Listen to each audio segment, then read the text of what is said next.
Good afternoon, ladies and gentlemen, and welcome to West Shamokin Junior Senior High School here in Rural Valley, Pennsylvania, for this afternoon's presentation of Heritage Conference Varsity Baseball, featuring the host West Shamokin Wolves and the visiting Marion Center Stingers. Welcome to High Top Sports Network. My name is Josh Schreckengost. Joined with me, going back and forth between baseball and softball here and watching his alma mater, Joseph Rhodes. Hey, great to be here, Josh. Thanks for having me, as always. Excited to watch the Stingers in action. Of course, I am an alum, former Stinger myself, so instead of just watching one game today, I'm going to kind of bounce back and forth between you and Mr. DeLuca, who's going to be doing the softball game, and hopefully we'll get some great action here. Beautiful day, pretty much pristine conditions, great temperature for baseball. Wind not too blistery right now at the moment, but as it stands, the conditions are pretty terrific for baseball and softball. Conditions are perfect. This is going to be a good one today, Joe. West Shamokin coming off a 10-2 win at Blairsville yesterday. They are up their record to 7-4 on the season. Stingers come in at 11-3. So hoping to have some lineups and some statistics for you as this one gets underway.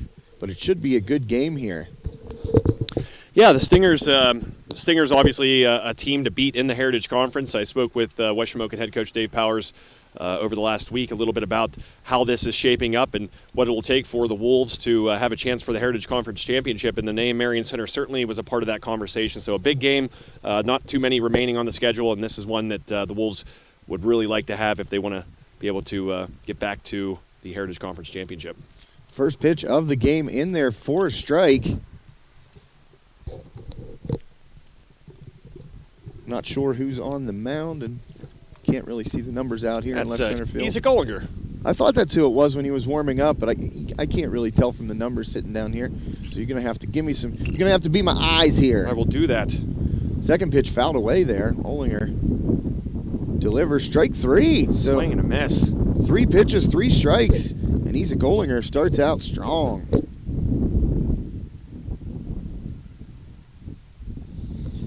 Yeah, we've seen a lot of Ezek on the mound this year, Josh. It's either really been Ezek or Trevor Smolik as the main 2 starters, at least the games that we've been able to see. Ezek out there today on the bump. And strike number 1. Ollinger to the second stinger of the game.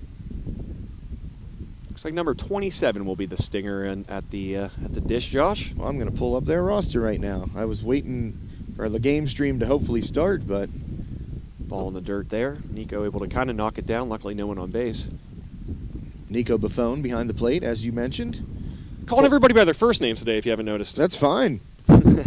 You said number 20 what? 27. That would be TJ Lynn for the Stingers up here. Ollinger missing high with that delivery.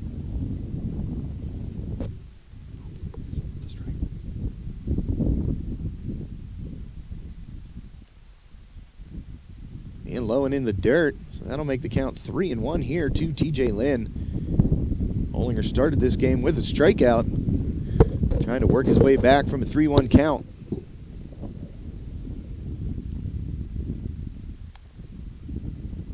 And that ball foul out to right field and going to be caught for out number 2. Yeah, that was a nice play by Ezek. He had the 3 balls to his name there, and he figured I might as well just put this one over there, not walk and put a guy on base and let my defense do the work behind me, and that was a good decision there. Is a nice, easy, routine fly out to right field. Who do we have over there in right field? Do you know? I don't know at the moment. I believe number 20, Josh, if I'm not mistaken. 20 would be Pete Orlowski. That is indeed Pete Orlowski over there. As for the Stingers, they got a southpaw up. Lefty swinger, not sure. Well, they only got a couple on the roster, so. Looks like number 21, Josh. 21 would be Marcus Badzik. That ball was in the dirt. Seen that a little bit. Looks like Ezek's trying to kind of nibble a little bit here and see if he can get some chase pitches down in the dirt in those breaking balls.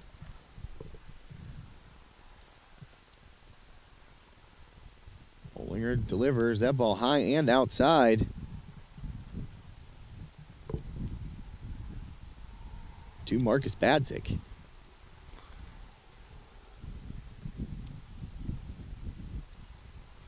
It's fouled off.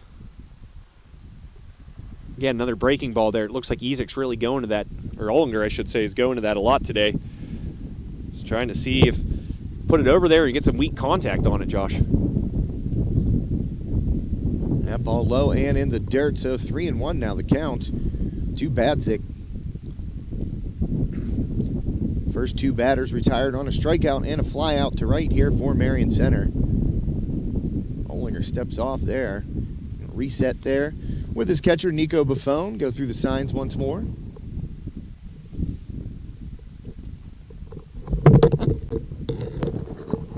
And the 3-1 delivery. That ball low and in the dirt. Oh, excuse me. It's 3-1 now.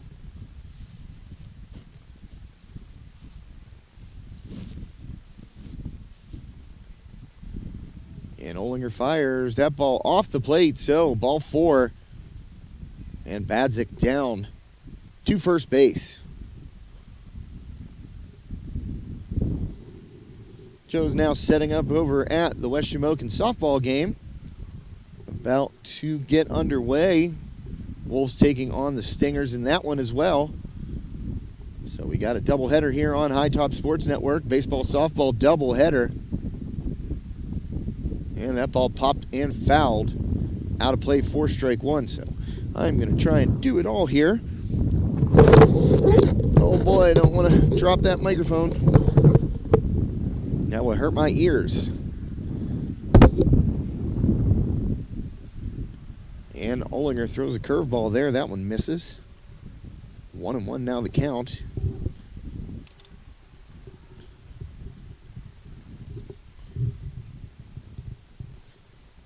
Oh my God. And ball popped up and out of play for strike 2.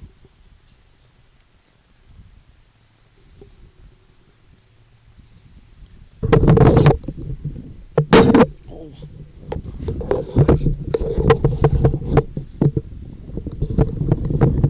And Olinger looking to get out of this inning. Oh. That curveball skied out to right center field. Swartz, and that one's going to get over Orlowski.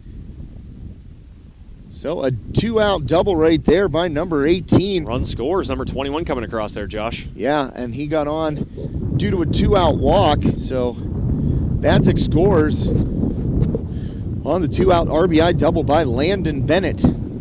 So Marion Center now up 1-0. Stingers on the board first here as Gavin Palco comes to the dish for Marion Center. 2 away here. That was a tough play for Orlowski in right field. Swartz also trying to get over there. That ball just hung up and carried over the head of the Orlowski out here in right field. Strike number 1.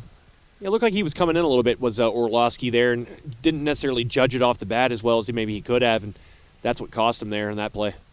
Breaking ball, swing and a miss over top of that one. Strike 2. To Gavin Palco.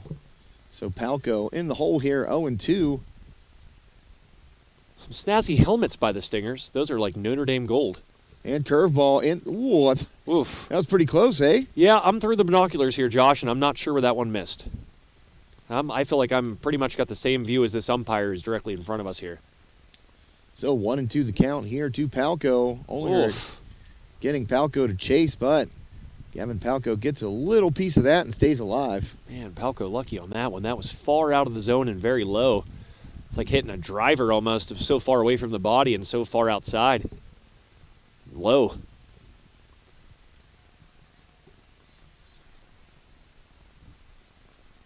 And Olinger delivers off the plate there, so now 2-2 to Palco. Give credit to Buffone there. That was a heck of a slide to his right there to stop that. If he doesn't do that, that runner from second is definitely getting a third standing up. For sure. Good call. Nico Buffone, good hop behind the plate. That one in the dirt, swung on, strike 3 Palco, and Buffone holds on to that. So that will end the Marion Center top half of the first inning, but not before the Stingers get on the board first with a run. Bennett with the RBI double. Stingers strike first. My name is Josh Reckengost here with Joe Rhodes for this Heritage Conference matchup sponsored by TGIF Solutions, home of Shellhammer, Atwood, and Associates. We'll be right back after this quick commercial break.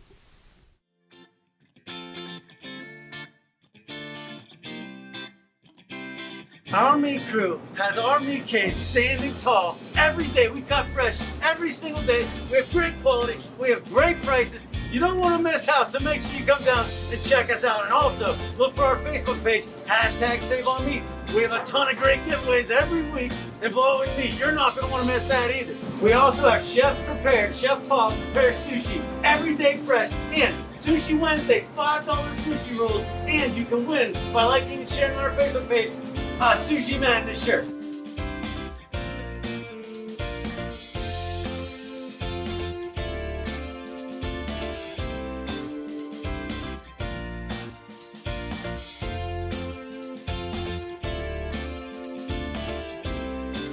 Thanks for all the support out there, everyone.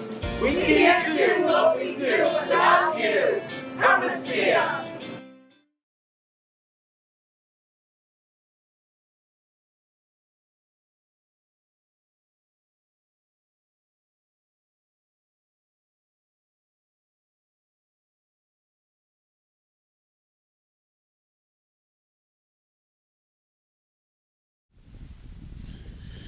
And welcome back to West Shamokin Junior Senior High School here in Rural Valley, Pennsylvania.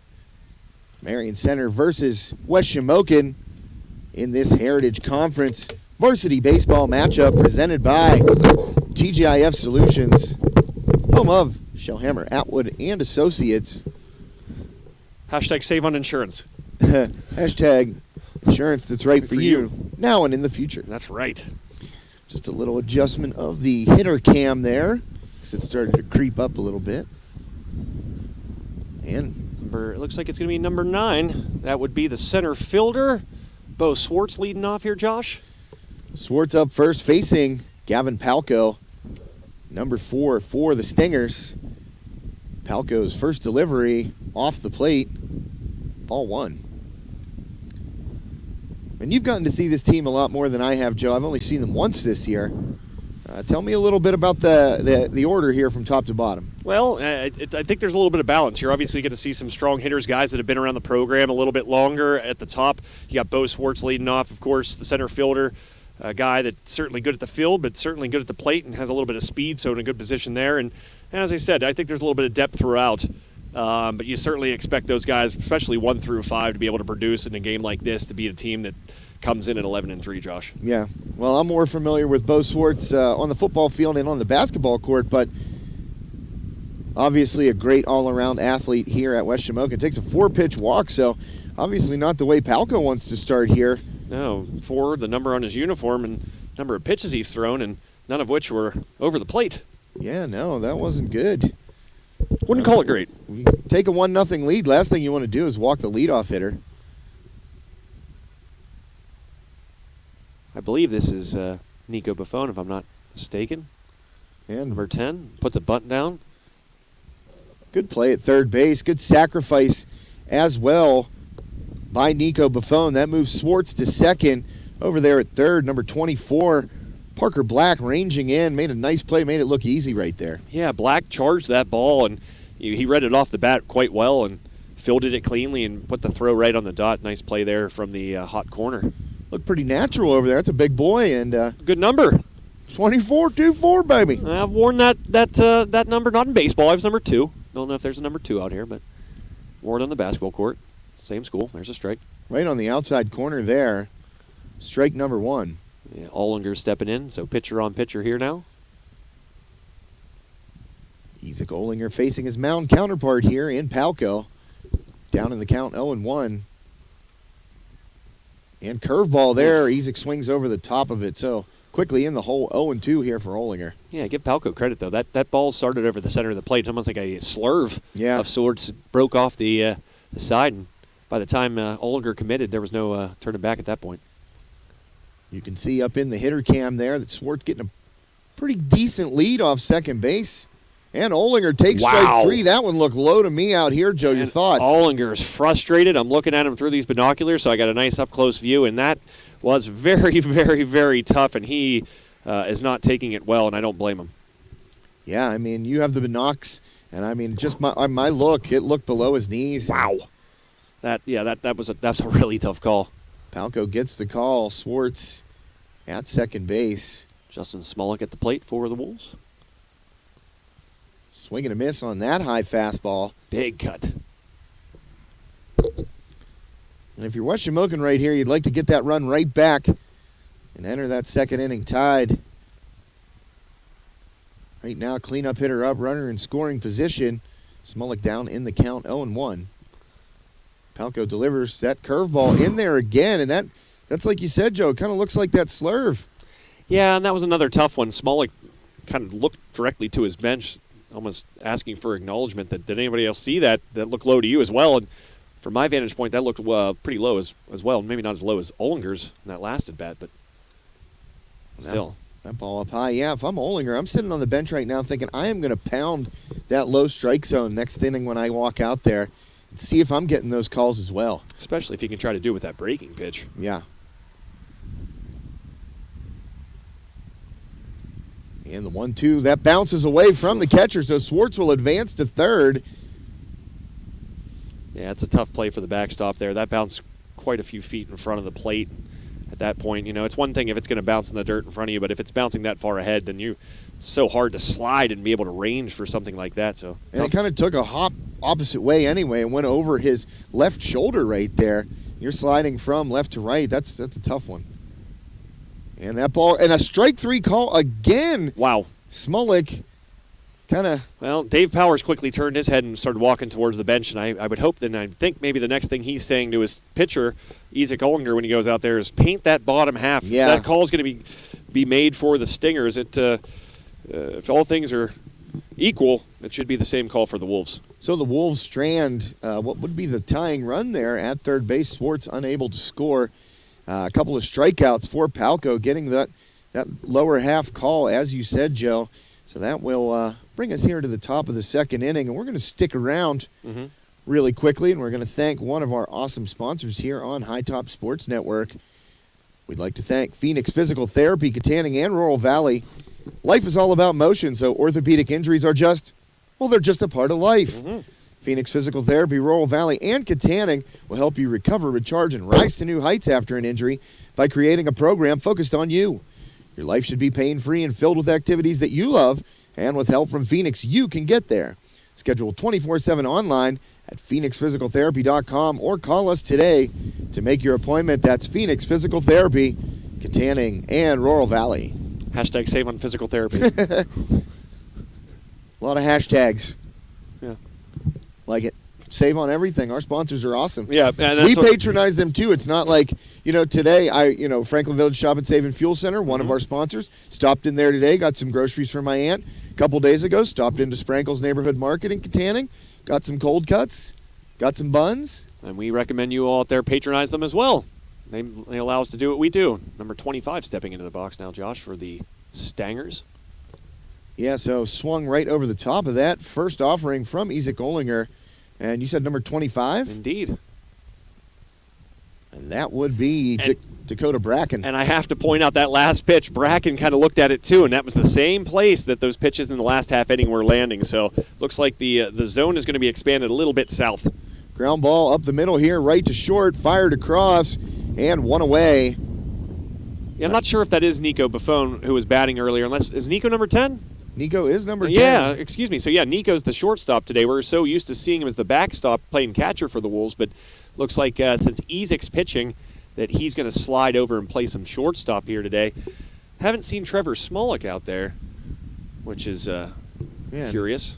Hope Trevor's okay. Indeed. One away here in the top of the second. Ollinger's first offering inside for a ball. Number 42 at the dish for the Stingers. 42. Aiden Catal.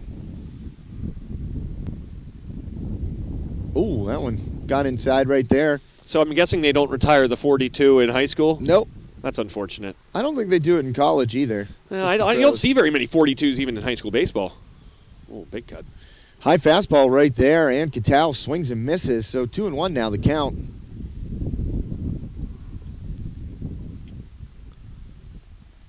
And swatted towards second base, picked up and thrown across for the easy out there. And at second base, that is Peyton Harder making that play, number 24 for the Wolves. Two-way here in the top of the second. Number 24, the young man made that nice play at the hot corner a moment ago. 24 is up. Parker Black. Looks at strike one. Yeah, he did make a nice play there on that sacrifice bunt from Nico Buffon. Oof. Swing and a miss, so quickly down 0-2 is Parker Black. That lower outside part of the plate is becoming a big part of this early part of the game, Josh. Both pitchers really kind of aiming for it and getting some swings and getting some calls there.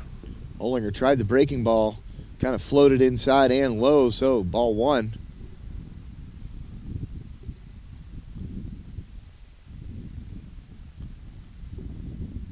And the 1-2 swing and just got a piece of it, did Black. He will stay alive there. Boy, that was the very end of the bat, Joe. Mm-hmm. Yeah, just a desperation swing of sorts. Sounds like a 747 taking off in my ear. That fastball up high will even the count to Parker Black. 2-2 here. Olinger trying to get out of second inning. And the delivery hacked towards third. That ball is going to be fair. Oh, that was awfully close. Yeah. Who do we have at third over there for West Shamokin? That is, of course, Lou Swartz, I do believe, number 18. Yeah, Lou Swartz. I think he was going toward the line there, and maybe... By the time he actually got a hold of the ball, he was clearly on the right side, or the foul side of the line, but the umpire clearly at home plate has a better view than we do, so... I think that would be ruled a hit for Parker Black. Would have been a really, really tough play over there for Bo Swartz. And number 16 at the plate for the Stingers, Josh. That is Connor Fairman. Swing and a miss by Fairman on that breaking pitch by Olinger. Yeah, another case of these pitchers trying to find use the breaking ball to find the outside bottom half of the zone and get a swing and a miss. And those are tough to lay off of, especially when you know they're getting called. That ball in the dirt kicked up some chalk from the left-handed batter's box there. Looked like one of those smoke bombs you had when you were a kid. It did indeed, and you could tell right away that it caught that chalk line with as much dust that kicked up there, a little cloud. And that ball popped up foul and out of play for strike two.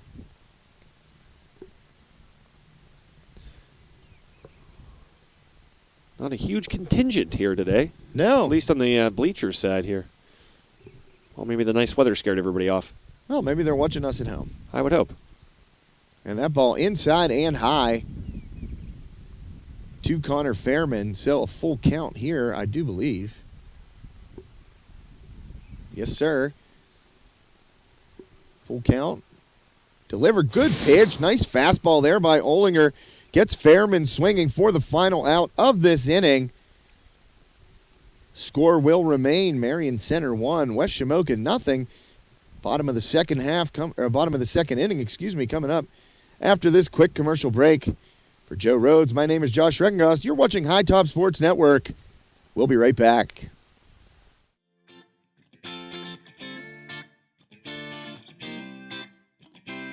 Our meat crew has our meat cage standing tall. Every day we cut fresh, every single day. We have great quality, we have great prices.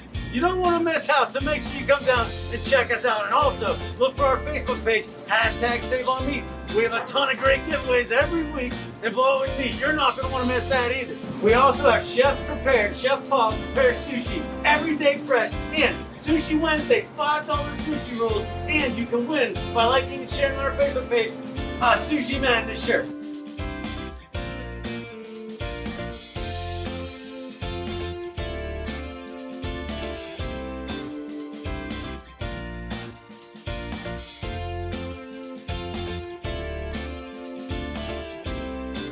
Thanks for all the support out there, everyone. We can't do what we do without you. Come and see us. And welcome back to West Shamokin Junior Senior High School here in gorgeous Rural Valley, Pennsylvania. You're watching Heritage Conference Varsity Baseball here on High Top Sports Network. West Shamokin Wolves hosting the Marion Center Stingers, and West Shamokin coming up to bat here in the bottom of the second.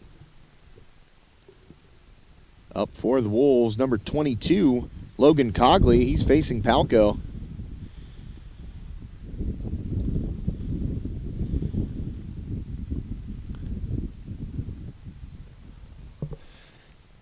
Interesting to note, Palco pitching out of the stretch with no one on base. I'll tell you what, more and more you see that, especially I'm noticing it at my son. You know, he's 12 years old, you know, obviously playing Little League and some travel baseball last year. But I feel like kids are just learning that now. They're not learning the windup, and that's something you see more and more. So it'll be interesting. That's true. You do see that trend kind of happening right now. Is that a trend that's going to stick or not is the question there. Because obviously it is a little more difficult pitching out the stretch every single at bat. Yeah, I think it puts more stress on your body. You know, you use that warm-up or that wind-up, and it kind of just, you get your whole body in motion. You're not torquing certain parts of it over and over and over again, and it just seems to have kind of fallen out of favor. If it were up to me, I'd bring back the Juan Marichal, the Fernando Valenzuela. Over the head, yeah, dude. Big leg kick. Huge leg kicks. And Palco delivers here in there for a strike to Cogley. That will even it at 2-2, I believe. Just a note out there, the Marion Center Stingers and Wolves on the softball side of things will be on High Top Sports Network, so if you're interested in that or anybody you know might be, make sure you tune in there. And Cogley sprays one through the left side, line drive between third and short, and he is on with a leadoff single here for West Shamokin. Good piece of hitting there by Cogley, hung with that breaking ball and just smacked a line drive between third and short. Yeah, exactly. Right-handed swing there, kind of just put a nice, even swing on it. Seen a lot of breaking balls, mixing up pitches really well as Palco so far, and he just put that right where the swing kind of took the ball, right between the shortstop and third baseman. Well, Coach Powers utilized the sac bunt in the first inning with his number 2 hitter, and let's see if he does the same thing again right here in the second. Yeah, it's number 20 at the plate. We saw him there last half inning, Pete Orlowski, the right fielder. So we'll see if Orlowski lays down a bunt here in West Shamokin. Ooh. Oh, wow. You heard that I said it immediately. Yeah. Looked a bit outside. Yeah, but got the corner there, did Palco. For strike number 1 to Orlowski. And that ball, that was a fastball right down the middle. Orlowski just a little behind it, pops it up, fouls it out of play to the right side so quickly in the hole 0-2. Don't think we'll be seeing a bunt here. No, I don't. No. I'm just interesting, you know. Coach Powers used the sac bunt with his number 2 hitter, and here toward the bottom of the order, not utilizing that same strategy. Allowing Orlowski to hit away. Very interesting. And Palco, that one slid out of his hand right there. You could tell he's trying to snap that breaking ball off. And sometimes if you don't get the complete twist of the wrist, that's what will happen.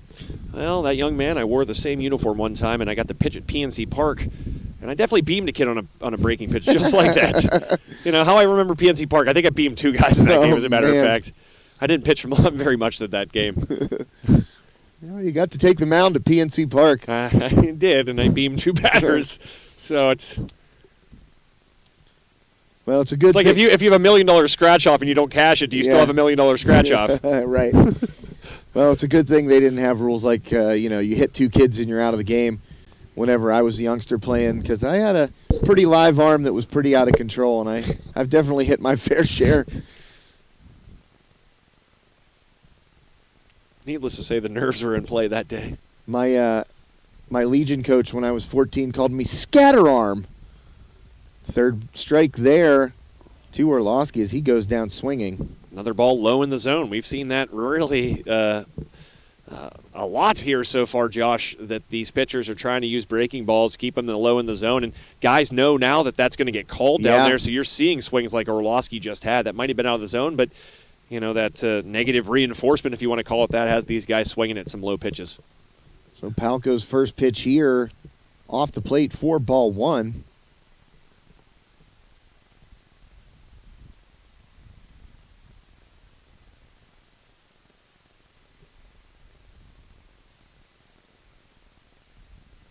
Oof, swing and a miss right there. That'll even the count at 1-1. One away here Logan Cogley at first base after a leadoff single. Orlowski went down swinging.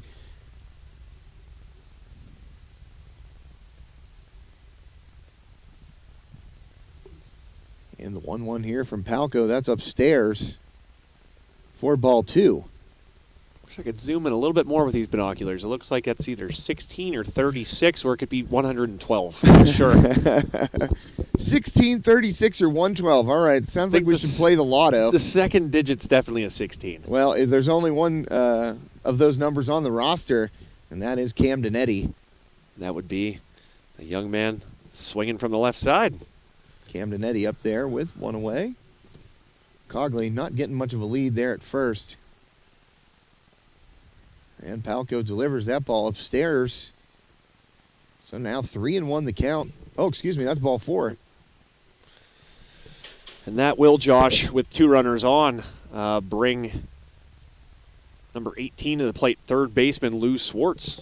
Yeah, Lou chucked that bat over He there. He did. He's anxious. I don't blame him. You know, you get a RBI opportunity. He fired Eddie's bat into the screen there by the home team dugout. And Swartz will watch the curveball. That one in there for a strike from Palco. Yeah, give Palco credit. That ball is, for most of the way in, it's far out of the zone, and at the very last second, especially high pitch like that, just falling in at the very end. So can't blame Lou for holding off on that, especially being the first pitch. And fastball in there for strike 2. So good work by Palco on these first 2 pitches to Lou Swartz. You got the curveball in there for strike number 1, fastball in the outside corner, and swing and a miss. So 3 pitches to Swartz, and he goes down swinging. 2 down now in the bottom of the second. That's great sequencing there, Josh, too, from Palco, throwing that first pitch breaking ball for a strike and following up with that fastball and pretty much putting himself in the driver's seat from there to be able to throw that breaking pitch on 0-2. And luckily enough, getting it in there for a strike. First pitch upstairs.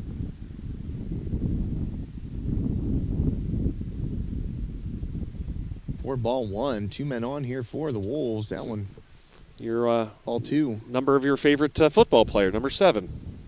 John Elway. Yep. That would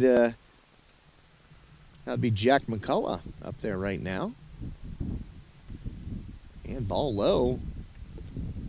So 3-0 the count here to McCullough. Palco in danger of loading the bases. Got to be getting close to the top of the order here too, Josh. And ball 4. So McCullough, after Lou Swartz goes down on 3 pitches swinging, McCullough takes a 4-pitch walk, and the bases are loaded. Full of Wolves right here. Chance to tie this game, possibly take the lead with a base hit. And that will, just awesome apparently, that will bring us back to the top of the order. Center fielder Bo Swartz coming to the dish, Josh. So Swartz with a big opportunity right now for West Shamokin. Bases loaded, 2 down. Palco delivers. Curveball. That's a ball. Thank you, Joe. There were shortstop and Eddie at second base there were both in front of me. Yeah, not an ideal view at some points in this game. Here's a chopper. Swartz, a hard chopper. Good pick at short. Fires across there. Wow. Nice play to get out of the inning. Number 21, Marcus Badzik, took that short hop and made the throw on the run to retire Swartz and end the inning. West Shamokin leaves them loaded. And the Stingers still up 1-0 as we head to the top of the third inning. We're going to hang around and we're going to tell you. I'd like to say thanks again to one of our awesome sponsors here on High Top Sports Network, B&E Powder Solutions Incorporated. With locations in Chilocta and Roaring Spring, B&E Powder Solutions Incorporated is a leader in spray foam insulation, polyuric coating systems, and containment systems, and has proudly partnered with Hearth to provide their clients with plenty of financing options. See your personalized monthly payment options within minutes without affecting your credit score. There are no prepayment penalties and no home equity is required. Just fill out the form on their website, BEPSINC.com, to find out your financing options today, or call Jason Elkin at 724-840-5204. That's B&E Powder Solutions Incorporated. Number 7 going to be leading off here for the Stingers. Josh, we just saw the young man at the dish. Now he'll be, on the field. Now he'll be at the plate. You were doing that. I thought you were going to say 25. I was like, I don't know what's happening. That's why I stopped quickly doing it, because I was like, that's like disinformation right there. I'm going to give you the wrong number. Definitely number 7, not 25. Like I said before, though, I'm looking through these binoculars, and at times I see like a 43, and sometimes it's like 164. Yeah. So. Well, number 7 here. Maybe I just feel that way because we were in an A-Works race recently where 3-digit numbers are a thing. And a lot of mud, so I mean, snow. Maybe covered up a little bit by the mud, but one of the better names on the roster here for Marion Center, Skylar Olp. Well named indeed. So Olinger delivers to Olp. That ball in the dirt. I'm going to keep saying it. OLP is this young man's last name, Olp. Ball number 1 to him.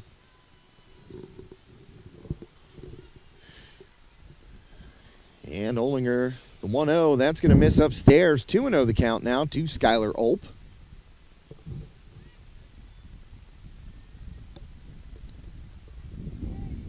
And Olinger fires that delivery in there for a strike. 2-1 now the count to the Marion Center leadoff hitter. Ripped by Olp into right field for a base hit. So Skylar Olp leading off for Marion Center with a hard hit ball between first and second. Good swing by him. Stingers have the leadoff runner on. Yeah, Olp turned on that one quickly. Ball left out over the front of the plate, and he took advantage, and great spot there being the leadoff hitter and maybe giving a little momentum to the guys behind you in the order.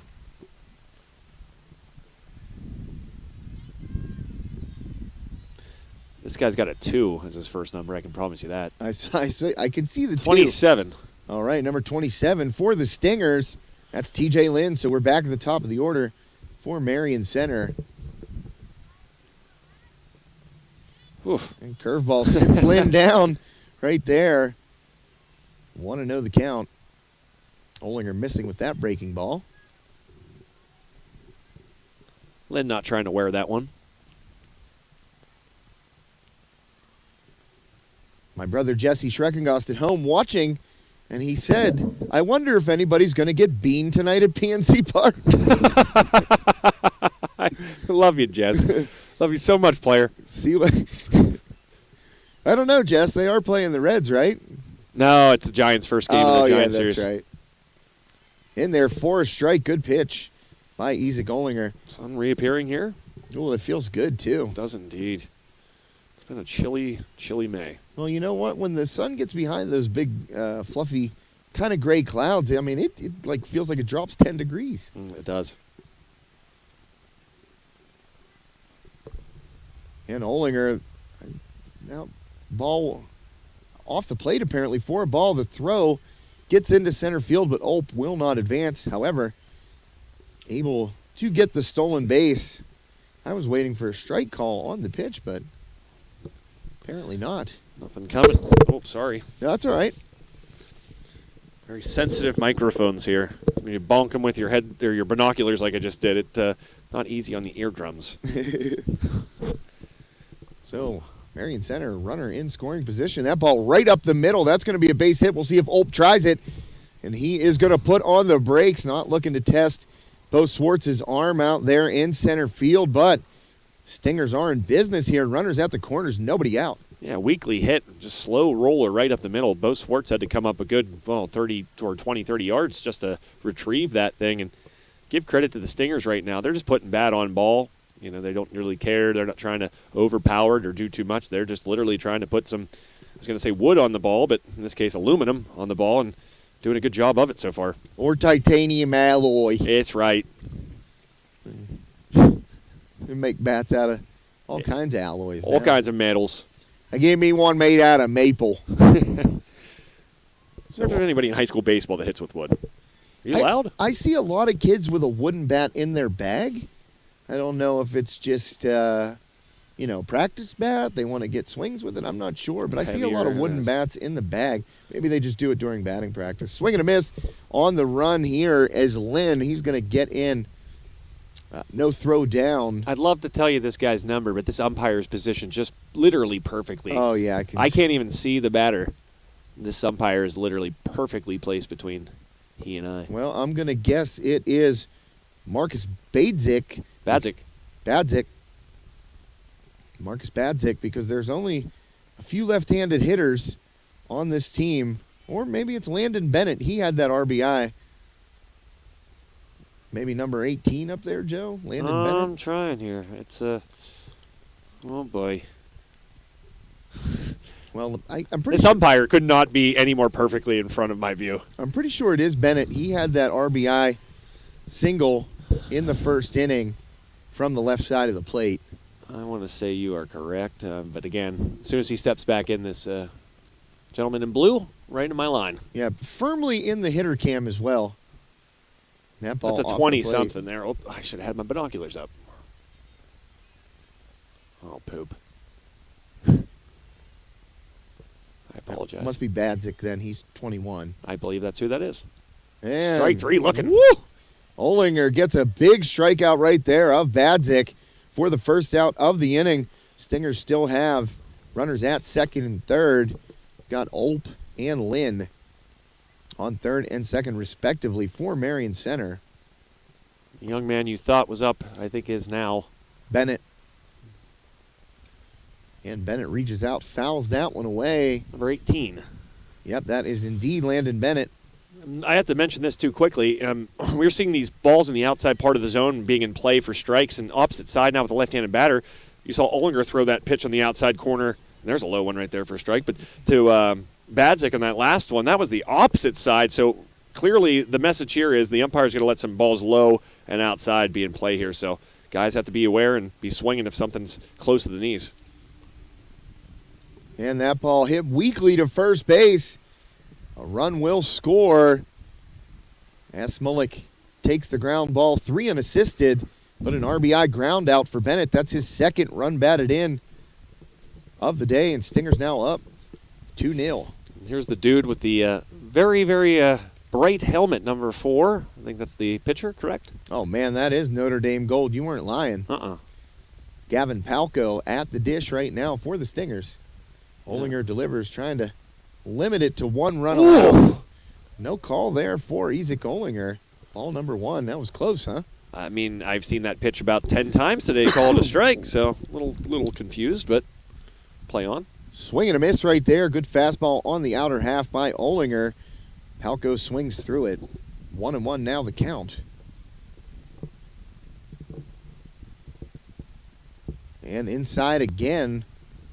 Ball number 2.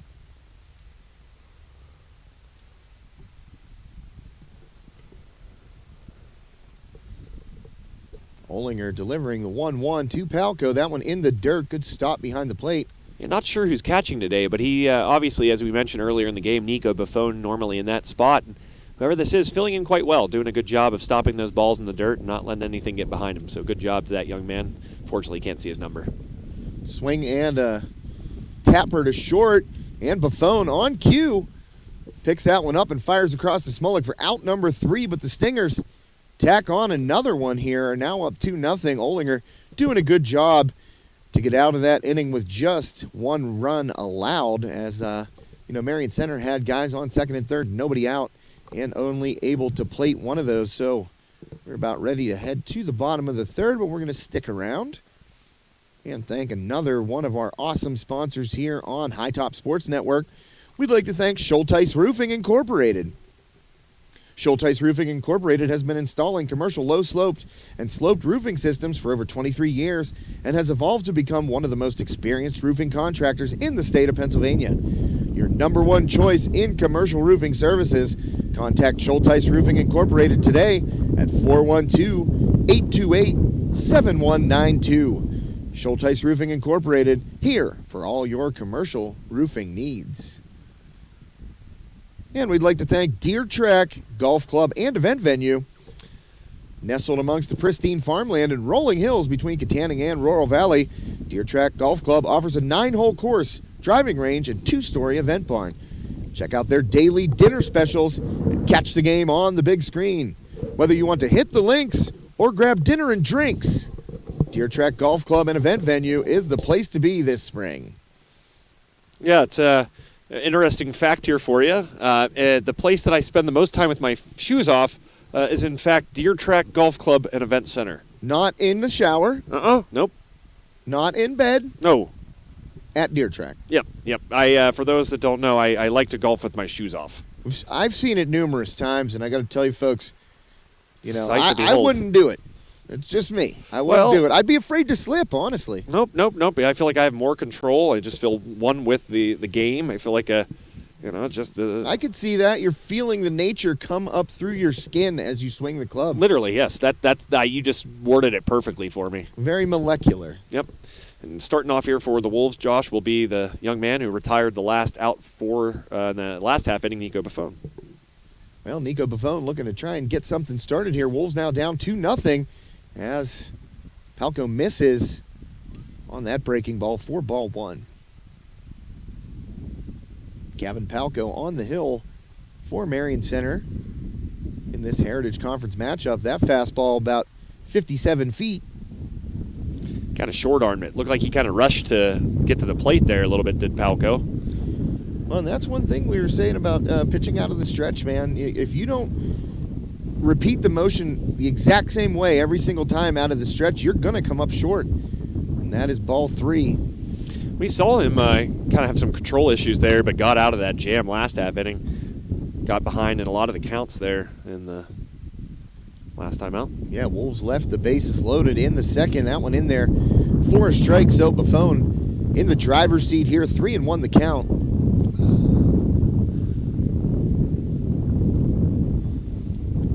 And Palco delivers. Buffon skies one into shallow left field. Going to be a tough play here.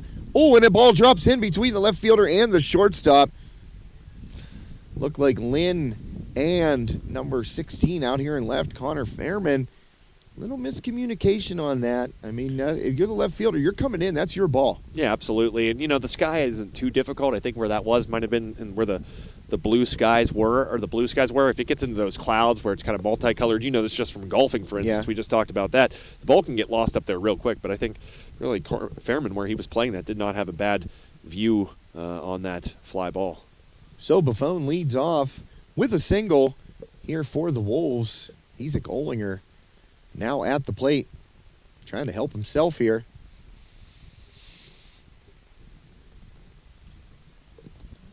Olinger struck out his first time up. Ball in there for a strike. See if I can't get us a little score of the game here for the softball folks out there that'd be curious about the Stingers and Wolves on that end of things. Do it. And another pickoff attempt over there. Palco keeping a close eye on Buffon. 0-1 the count to Isaac Olinger here in the bottom of the third inning.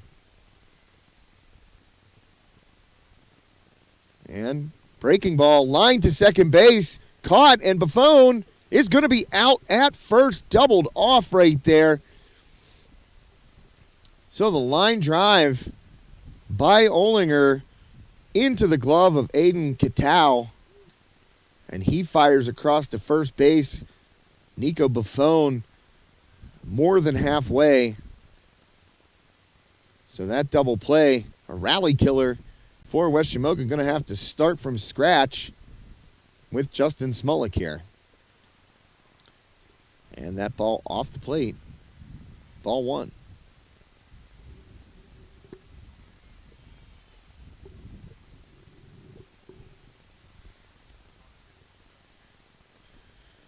And the ball inside there from Palco on the softball diamond directly behind us. Stingers lead in that game by an identical score, 2-0 in the top of the second inning. Thanks, Joe, for that intrepid journalism. Thank you. I strive to be the best I can be. I'm in love. You're the best around. Have I mentioned that lately? I heard. Yeah. I'm in love. Great. That's awesome. I'm happy for you. I'm just being fun. You should never, ever give up on love. I'm having a great day. Thank you. Palco 3-0 the count here to Smolik. And that one gets in there. Taking all the way there.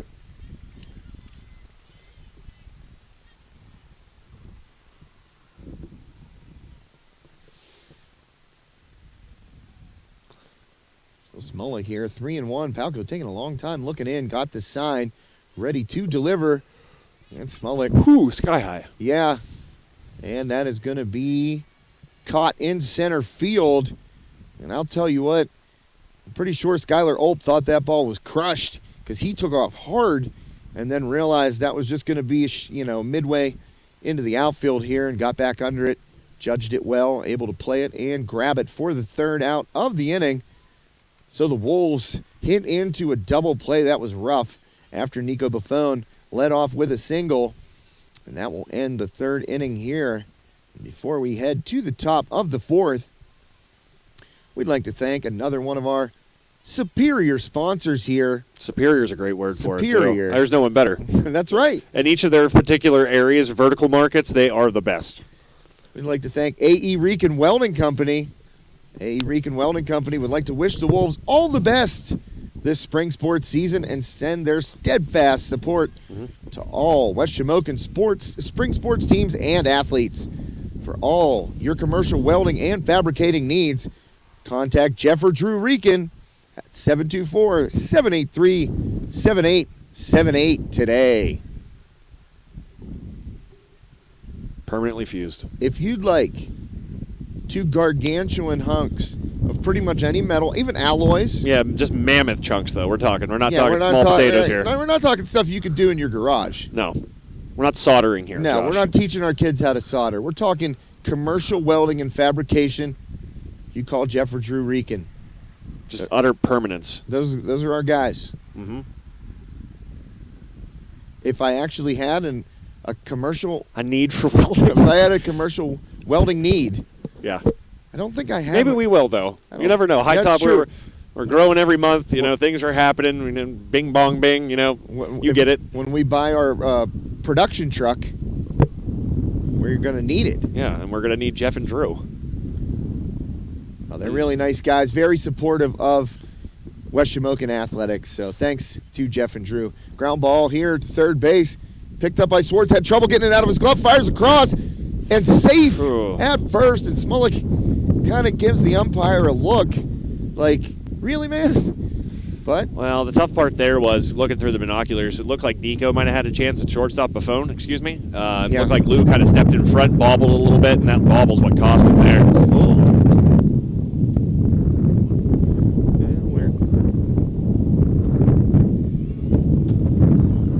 And wind picking up here, wreaking havoc with the cameras.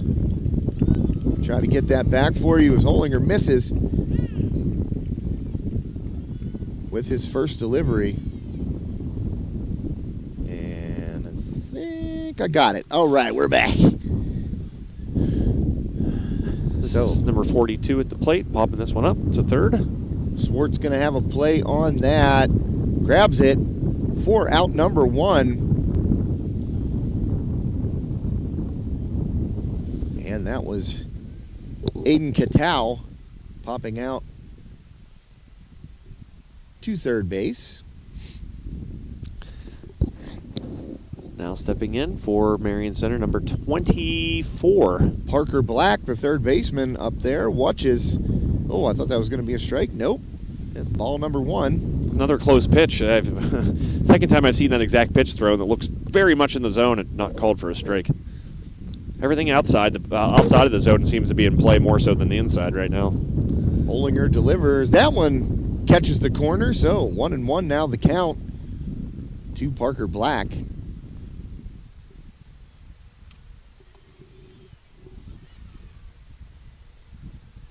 And that ball low and inside. Ball number 2. 2-1 the count. 1 down here in the top of the fourth. Black sends one down the right field line, but foul and out of play for strike 2.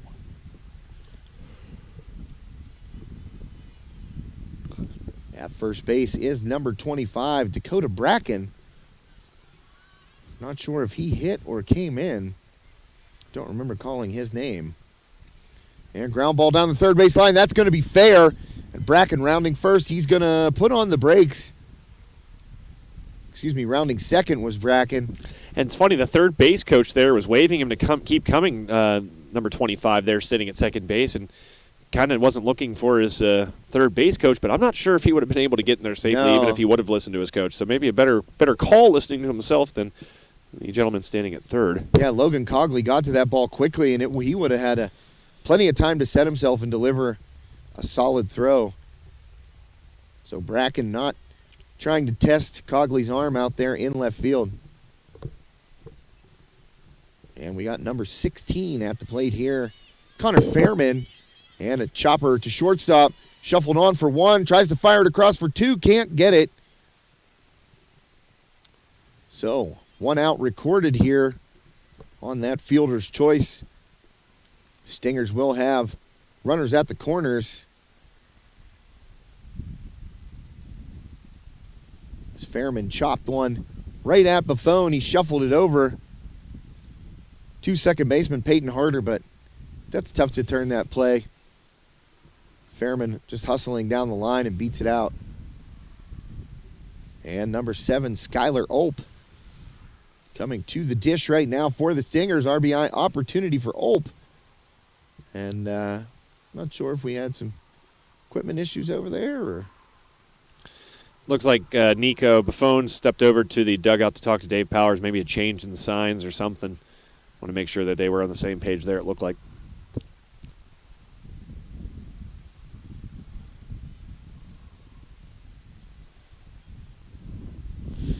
So Ulp up here with 2 down.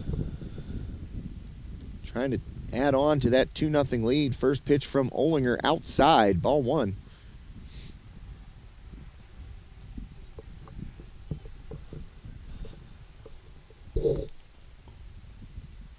And a high fastball, took a cut at it right there, did Ulp, but fouled it away, so the count now even 1-1.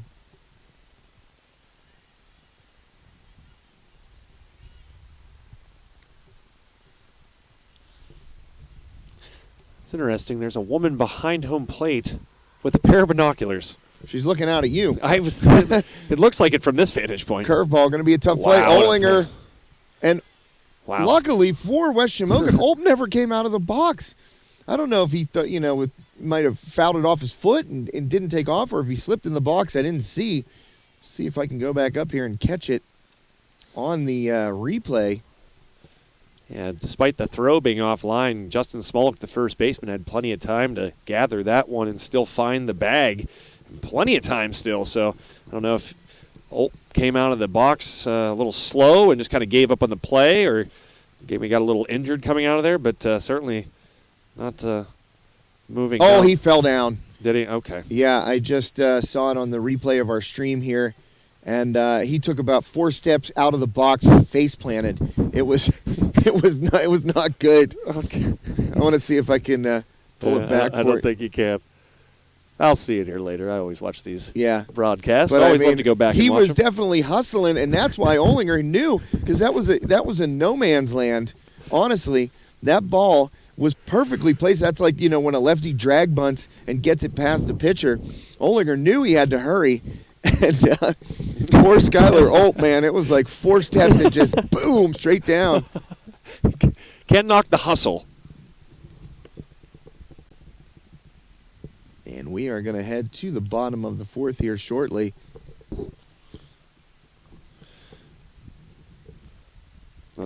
Another thanks to Jesse Schreckengoss for tuning in. We appreciate all you folks out there, Jesse included, that decide to spend your afternoons with us here on High Top Sports Network. It means the world that you choose to do that. You could be doing anything with your free time, especially in these beautiful spring days, but you're tuning in to watch one of what I think is the best form of sports, high school athletics, here with us on High Top Sports Network, and we couldn't be more proud and thrilled and honored that you choose to do that with us on a daily basis here on HTSN. So thank you for that. And thank you, Jess. And one of our main sponsors, one of our awesome sponsors who's been with us from the very beginning, TGIF Solutions. Today's broadcast partner is the official social media sponsor of High Top Sports Network and the home of the Shellhammer Atwood Agency, and they can assist you and your loved ones with any insurance need, big or small.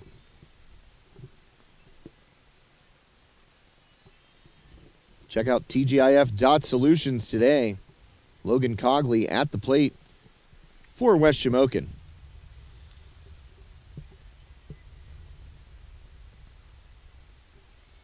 So Cogley here to lead it off in the bottom of the fourth. First pitch swing in, strike one. Fastball by Palco there in a good spot. Palco getting a lot of swing and misses. That's really the difference here so far. Marion Center just finding a way to put bat on ball, and it's yielded good results. The Wolves not as frequent with those same results. Seeing a lot of swings and misses. There's a ball right there, but still, it's been a lot of weak contact and swing and misses thus far for the Wolves offense. Yeah, good point, Joe. And that ball low to Cogley. So 2-1 the count. Cogley singled his last time up.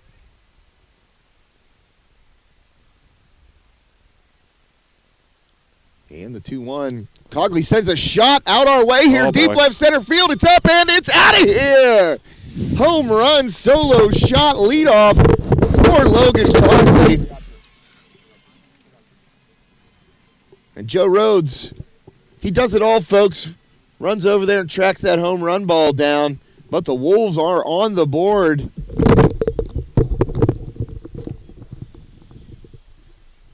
Cogley with an absolute bomb to left center. 2-1 now. It's a souvenir there for Cogley. Got that ball back into him. Well, it would have been a souvenir for you. Should have kept it and made Cogley pay for it. See what his price was. Yeah, right? It's like one of those Bonds homers or McGuire homers when they were on their chase. Like, hey, Logan, how much you want for it, bud? Hey, there's a price for everything. What about the guy that cut Jeter's last home run or 3,000 hit? Yeah, because it was a home run, and he's just like, I don't want nothing. I just want to shake Derek Jeter's hand. That guy's a dummy. Yeah, seriously, man. He could have gotten like $1 million. Something. Number 20 at the plate. I'm going to say Drew Orlowski. That would be, I believe, his brother. Oh, just got hit by a pitch. Yeah, definitely caught him. Orlowski. So Pete Orlowski down to first after being hit by that delivery from Palco. And you know what? Palco had been moving along, but like you said, Joe, with some control issues that he'd been able to work through.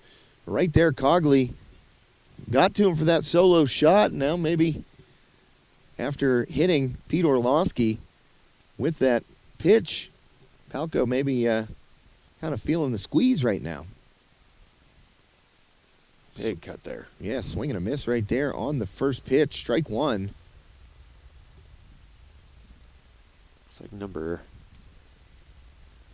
12, maybe? Is there a 12? That'd be Trevor Smolik, but That's not him. yeah, he's not in today. How about number 16? Or 26 or 16, yes. Yeah, this is Camden Eddy. Yep, Mr. Eddy. And a ball low there to Camden Eddy. Evens the count at 1-1. There's still a woman behind the backstop with binoculars. I'm just baffled by that. Yeah, she's just Trying what's to she looking understand. at? Maybe she's got a Well, that's a man. I'm sorry. swing and a miss there by Eddy. I think he might have It's definitely a man. gotten a piece of it. 1-2 now the count. I don't know. Maybe he's looking. Maybe his son or grandson might play left field or center field or something. Maybe. It's just really hard of seeing. Yeah, just I don't know. Just He's can't see. only 35 feet away from the plate. So 1-2 the count now to Camden Eddy. Nobody out. Oh, excuse me. That's a camera. It's getting some footage. All right. We respect that. Pickoff attempt We can respect it. We got a couple cameras out here. over there to first base. But Orlowski back in time, so 1-2 the count here. Camden Eddy at the dish. And that's going to be strike man. three. There's another one of those low pitches that the Wolves just walk away with their heads low, just not able to accept that. And I don't blame them. That was another one very, very, very low in the zone. Maybe it caught it the very last bit, but to me, especially where the catcher received the pitch, looked pretty low to me, Josh. Well, first out of the inning is Eddy on that strikeout. And I believe this is Lou Swartz, that curveball. Catching the corner for a strike.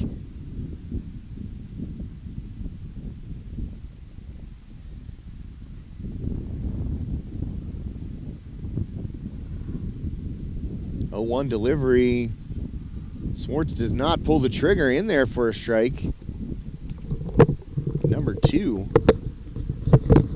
So Palco, after the leadoff home run by Cogley, trying to work out of this 4th inning and keep it a 2-1 game. That ball off the plate, ball number 1 to Lou Swartz.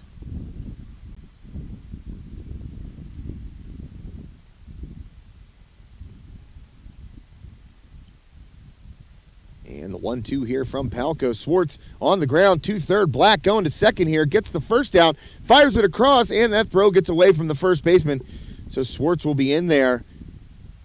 Retired at second. On the fielder's choice is Orlowski. So 2 down now. Lou Swartz at first base. Parker Black, nice play at third. Get that lead runner.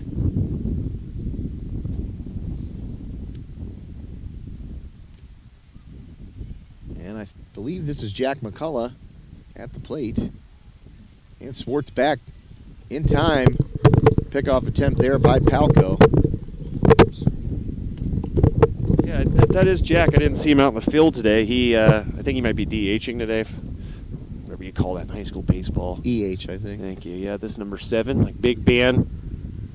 Ben. Also known as Jack McCullough.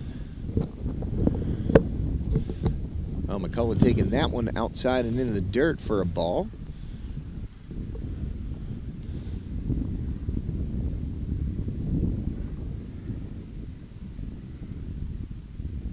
Palco delivers. That one's going to be inside off the plate. Ball 2.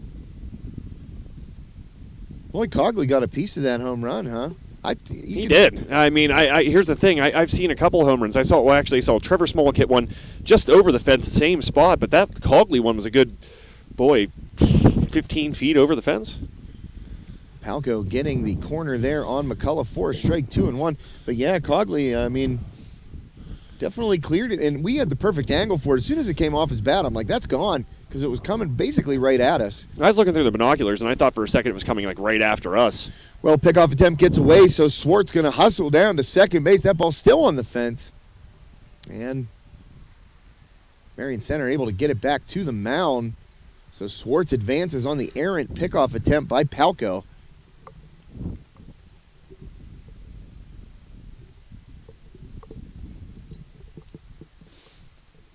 Two and one the count here. Bottom 4, 2-1 Marion Center. Ahead in this one. Jack McCullough at the plate. Lou Swartz on second, 2 down. RBI opportunity here for West Shamokin. McCullough watches that curveball bounce in the dirt, and Swartz is going to take off. Catcher doesn't know where it's at. Still doesn't know.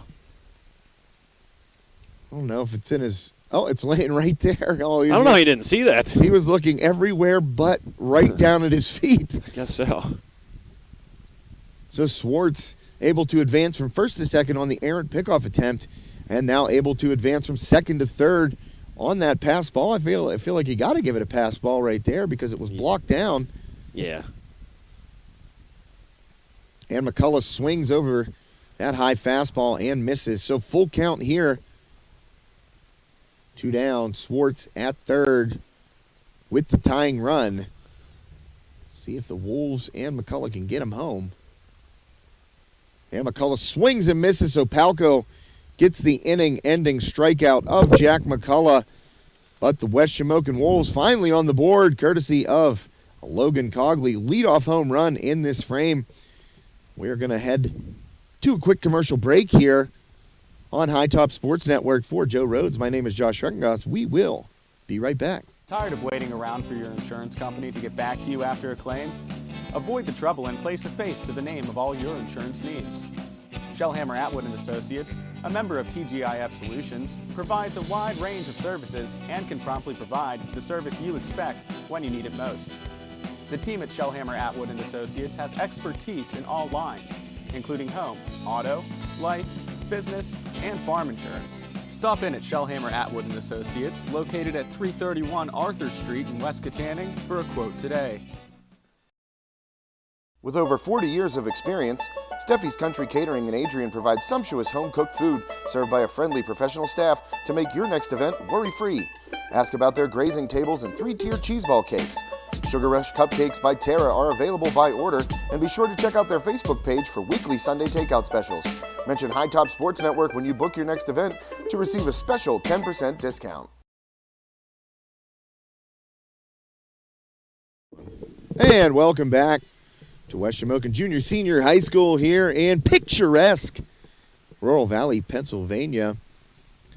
You're watching Heritage Conference Varsity Baseball on High Top Sports Network. My name's Josh Rettengost, joined by Joe Rhodes. I'd like to quickly point out, thank Anthony Buffone, West Shamokin parent, who sent me a quick message that is Jack McCullough who's back behind the plate. We normally see Nico back there. Yeah. He's, of course, at short. We've seen Jack a lot at second base this year, and Jack getting the duties behind the dish. And I'm glad that Anthony let us know that and appreciate it. Thank you so much, Anthony Buffone, for that, because Jack was doing a really good job early in the game. Yeah. And we were noting that some of the nice stops that he was able to make in a position that he's obviously not as familiar with. So Right. Thank you for that, and great job back there, Jack, behind the plate, catching for Isaac Ollinger today. And Nico has played well at shortstop as well, so maybe Nice Nice resource to have when you know nice you to can. have some extra gloves, especially guys that can put on the tools of ignorance. Well, those positions, especially shortstop and catcher. Yeah. Up the middle, that's where you need to be strong. Ollinger misses that first pitch. Swing and a miss on the second, now 1-1. Number 27 at the plate for the Stingers, TJ Lynn. And that ball misses in the dirt, 2-1 to Lynn. Ollinger, you know, for what it's worth, he's cruising along here into the fifth inning. He's a workhorse, you know, even going back 2 years ago, because, of course, the season was canceled last year. He was kind of the dog for those guys even back then as a sophomore. Yeah. Hard to believe. But, you know, logging a lot of innings back then, kind of a workhorse, that guy that put at the front of your rotation, you know, can go long in a game. And here he is now as a senior. So expect him to be out there for as long as he possibly can before he hits that pitch limit. And that one in there for a strike. So full count to Lynn here to start the top half of the fifth inning.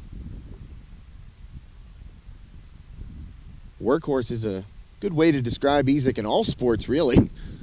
And a leadoff single there by TJ Lynn on a full count delivery from Ollinger. So the Stingers have the leadoff man aboard here in the top of the fifth.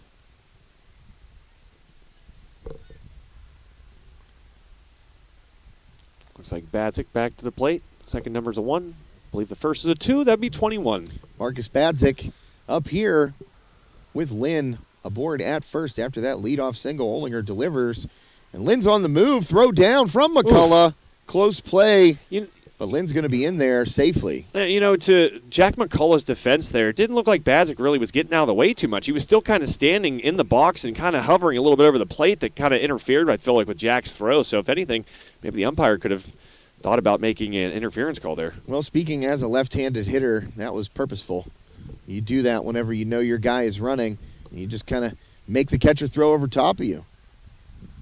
Obviously takes velocity off the throw from the catcher, and it's just kind of one of those little things you can get away with most of the time. And ball outside here. So 3-0 to Badzik. And like you said, just kind of hanging over, you know, oh, I was looking at that pitch. And you know your guy's running too. You saw the sign. Absolutely, and you saw Jack having to throw it basically over top of Badzik. And Ollinger trying to work his way back. It's a strike right there on the breaking ball to Badzik. 3-1 now the count.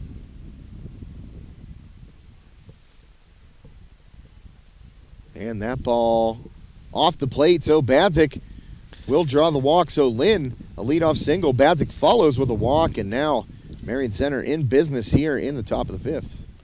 Yeah, and that really doesn't hurt because you have that open base at first, so all it does is allow you to have forces basically at every base now at this point, Josh. So nothing really hurting there. Just got to kind of work from here now. I didn't see what number you put up. Oh, good play over there by Smolik at first. Steps on first on that ground ball. That was number 18 that chopped that one down to Justin Smolik. And number 18 is Landon Bennett. So a nice play by Smolik to snag that, keep that in the infield, get it out as he steps on first base. However, both Marion Center runners advance here. Lynn down to third base and Badzik to second. So Palco up. Big chance to help himself right now with a base hit. First pitch.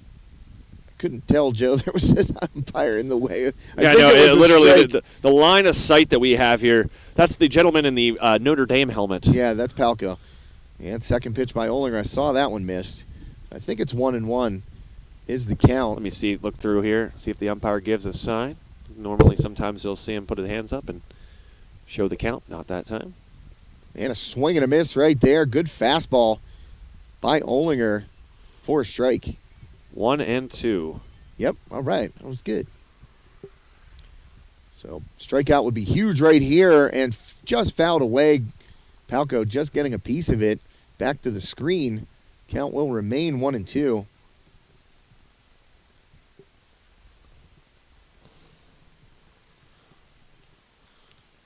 Yeah, that is quite the batting helmet, I got to tell you. You know, you made me think of something. You know, during a broadcast, you sang a little bit of the Katanning alma mater. I did. I can't remember a line of the Marion Center one. Not a line. That ball popped up behind McCullough and will land behind the backstop, so count will stay at 1-2. Oh, I remember the entire Katanning alma mater. It talks about the rolling hills and the Allegheny. I think if it's in Marion Centers, there's something about cow pastures and things of the sort. It's crazy, like, why is that taking up any space in my head? Ground ball here to second base. Fired across. A run will come home. Out number 2 is recorded. TJ Lynn across home plate. Marion Center gets that lead back up to a couple of runs here. And the always colorful Isaac Olinger out there grabbing his head. I'm not sure what he was upset about. Maybe he thought the throw could have gone home and tried to get that guy out there. But Isaac just always an emotional guy. Regardless of, you mentioned different sports, he's always emotional. And certainly a bulldog out the mound. Well, he's going to leave it all on the field, court, whatever. And that ball smacked down to left field into the gap over the head of Cogley and all the way to the fence. Another run will come in for Marion Center. RBI double right there for number 25, Dakota Bracken. We're seeing why the Stingers, they're not playing a real pretty, I don't want to say it's a pretty game. They're not really pounding the ball all over the place except for that one. That was probably the hardest hit ball we've seen from the Stingers today, but just doing a lot of little things right. And you can see why they're 11-3, Josh. Yeah, Bracken got a good chunk of that ball and got it over Cogley here in left field. More toward the gap than over his head. But it gets in and a run comes around. Ball inside there from Olinger. Bracken out at second base after that 2-out RBI double. 4-1 in favor of the Stingers right now. Ball low by Olinger. I believe this is Fairman at the plate.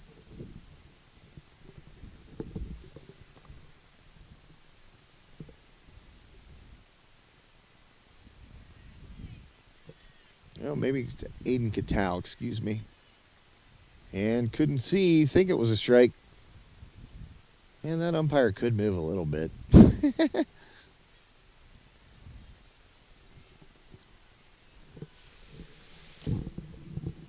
And that pitch going to be low. You're asking about the batter, Josh? Yeah, I think it's 42. Yeah, Cattell. Jackie Robinson. Yeah. They got to retire it in high school baseball. It just looks weird. Like, to me, even watching high school baseball, it stands out to me seeing 42 on the diamond. Yeah. And that ball going to miss, so. Cancel culture, though, so. Olinger issues a 2-out walk, and I'm not sure what he motioned to the dugout that he was done, because he definitely, after that at bat, just went like this, kind of threw his arms out, looking at the dugout, and Coach Powers on his way out to the mound, so that might be it for Isaac Olinger. And he hands over the ball to his manager. And will come off the field. Bo Swartz heading in from center. So we may see Swartz on the mound here after this pitching change. And while we have a moment, we'd like to thank another great sponsor of High Top Sports Network, Carson Boyer Funeral Home Incorporated. After losing a loved one, you can trust the funeral directors at Carson Boyer Funeral Home Incorporated to help you celebrate your loved one's life. Their staff has experience planning a variety of funeral services and can assist you and your family in honoring your loved one, no matter your personal preference, budget, culture, or religion. Carson Boyer Funeral Home Incorporated prides itself on serving the Rural Valley community and surrounding areas with compassion, dignity, and respect. Hashtag celebrate good times. Come on.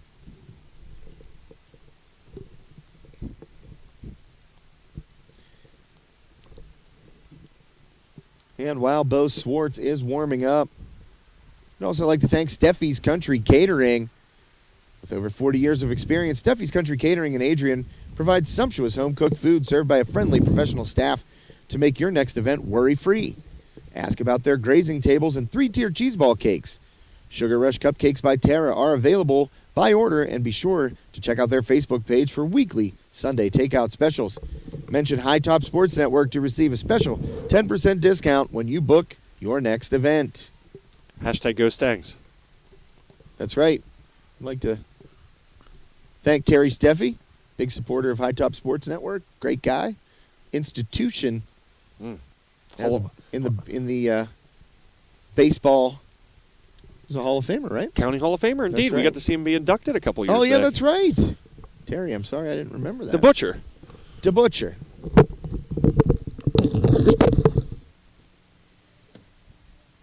So Ezek moves out to center field here, and it looks like just he and Bo Swartz have just switched positions. So a couple aboard here for the Stingers, 2 down. Somebody's having a fire. I know, I could smell it. Reminds me of the weekend we just had. Oh, boy. We're camping out in the snow. That's right. And May. Swartz delivers first pitch inside. And up is Parker Black, number 24, for the Stingers.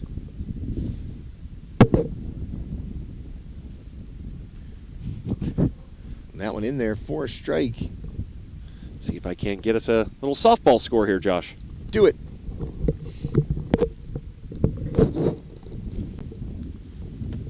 Swartz the 1-1. Swing and a miss. Good pitch there by Bo Swartz.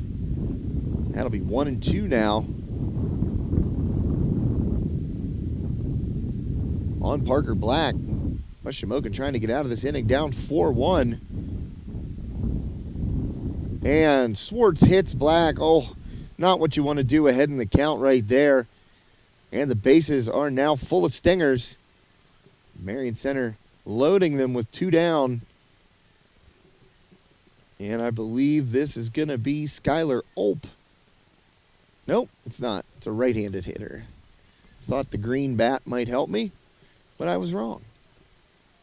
So 2 down, bases loaded. Marion Center already a couple on the board here in the 5th. That ball in there for a strike, swinging strike. Speaking of Marion Center, West Shamokin, the softball game here to our left, Josh, 5-0 Marion Center in the bottom of the 4th. Swing and a miss right here, so 0-2 now the count.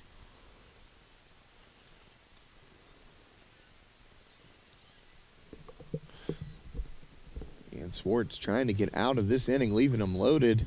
Ball high and tight. 1-2. At the plate for the Stingers, number 16, Connor Fairman. Trying to add on to the 2 Marion Center's already scored in this inning. And that ball low and inside by Swartz. So after getting ahead 0-2, now the count even. 2 balls, 2 strikes.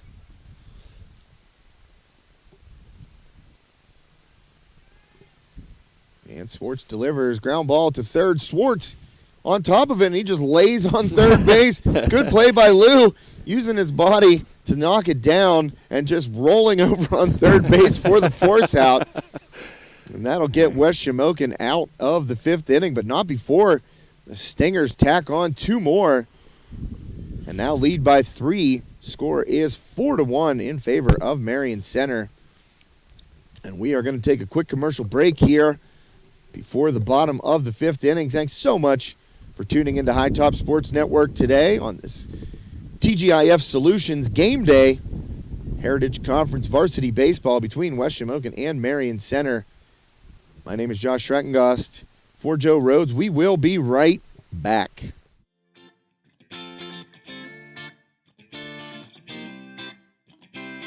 Our meat crew has our meat cage standing tall. Every day we cut fresh, every single day. We have great quality, we have great prices.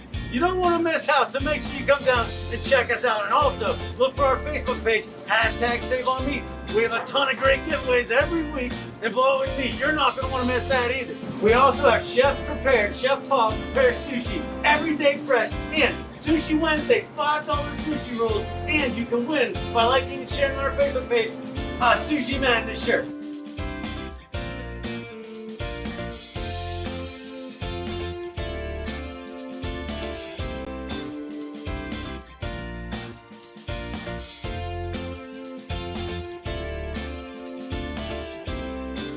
Thanks for all the support out there, everyone.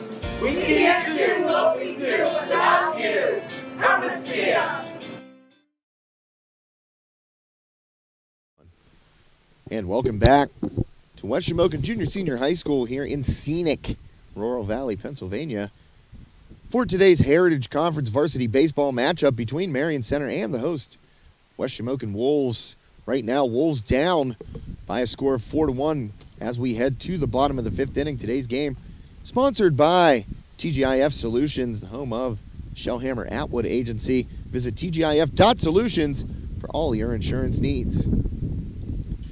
And Palco starting it off here, number 10. No, that's Bo Swartz, number 9. Oh, sorry. I apologize. Oh, sorry, Josh. Dropped my binoculars here. And Palco. Whoa. Oh! Bo did not like that call either. The outside part of the zone here today has just been so available to these pitchers. These batters are just baffled every time a strike's called there, especially that one. It was quite a ways off that outside quadrant of the zone. And that one. Oh, my goodness. Wow. I don't know what to say right there. I was calling it a ball before that hand went up. Even the Marion Center shortstop turned around and started chuckling a little bit. Well, it's been that kind of day. Wow. Wide strike zone, to say the least. And trying again, and that one way off the plate. And that was about the same place as the last pitch. And this one was called a ball. So the consistency here, not the best. I wouldn't call it great. 2-2 the count now to Bo Swartz. Trying to get something going here. And that ball turned on by Swartz and ripped deep, but that's going to be foul into the parking lot. Oh, no, it didn't get to the parking lot. But on the other side of the fence. I like the dad over there with the glove. I know, that's pretty awesome. He brought his glove to the game. He's ready. He's throwing catch with his son. Oh, he's whipping this one in. All right. You see the little guy over there with the Under that's what Armour. it is. Yeah, okay. I just thought it was a dad with a glove. He's just it's like he's down in PNC. Yep. Got a foot long and a brew. That's what I thought got was his happening. glove out there. I thought that's what was happening. Got some nachos from the concession stand. Just out there waiting for a ball. He's throwing catch with the little guy there. Okay, that makes a lot more sense. 2-2. Swartz barely gets a piece of it. Palco fields it, fires on to first for the first out of the inning here. And again, sorry, Josh. Oh, no, I was just probably going to say the exact same thing. You were just a victim of that outside part of the plate getting called, and Swartz, maybe that's a ball. Not to mention, though, Josh, the weak contact that's continuing for Palco. You know, here's the thing that's really hurt the Wolves so far is the contact that the Marion Center's had has been consistent. It's finding holes. How many times have you seen it go between the shortstop and third baseman? They're finding those holes. They're hitting it well. And for the Wolves right now, just weak contact and swing and misses. Not getting the same kind of contact the Stingers are. Curveball in there to Nico Buffon on the first pitch for a strike. And give Palco credit. He's working the entire strike zone, and there's a lot of it to work, and he's doing a good job of it. That ball off the plate. Looks like a high school-sized dry erase board strike zone. Yeah, really. About 8 feet tall and about 4 feet wide. We didn't have dry erase boards when I went to high school. We had overhead projectors. Chalkboards. We had chalkboards for sure. I definitely had chalkboards still, too. I don't think I lived in the age of... Oh, wow. And they call Nico Buffon for offering at that pitch. I don't know about that. It's tough to tell out here, you know. And it sure looked like Buffon held up, though. Yeah. It's like an intent. That's what you always say. Did it look like he intended to swing? And there it did not. It looked like he knew that pitch was going to be ball and held off. And the 1-2, Buffon able to get a piece of it, popped up on the infield. Underneath it is Catal. Second out of the inning recorded on that pop out by Nico Buffon. Again, just more weak contact. And just an easy routine bloop right there to the second baseman wearing a number that should be retired. 42. So 2 down here, bottom of the 5th. Isaac Olinger coming up to the plate. Wolves down 4-1, running out of chances here. First pitch by Olinger, ripped towards the left center field gap. That's going to get down and off the fence. And Olinger under the fence, so it's going to be a ground roll double. Marion Center catches a break right there, I think. I'm sure Olinger, with 2 down, might have tried for 3, but ball rolls under the fence and out of play. Joe Rhodes on it once again. And a ground roll double, 2 out ground roll double here for Isaac Olinger. Donka. Yeah, that rolled right under the fence there. And I think if it stays on the fence, Olinger was already at second. He was cruising. Yeah, as the center fielder and left fielder here for Marion Center. That'd be Skylar Olp out here in center. As he was running towards it, he threw his hands up as soon as he saw the ball go under that fence wisely. So Olinger held at second base. Justin Smolik now at the plate. And that ball misses. So That was called a strike a couple batters ago. I know. That's why I was like, I didn't want to adjust the scoreboard. I had to wait to see if that hand went It's out. a delayed call. So Wolves need a big hit here from Justin Smolik. And that curveball off the plate, 2-0 now. To the Wolves' first baseman.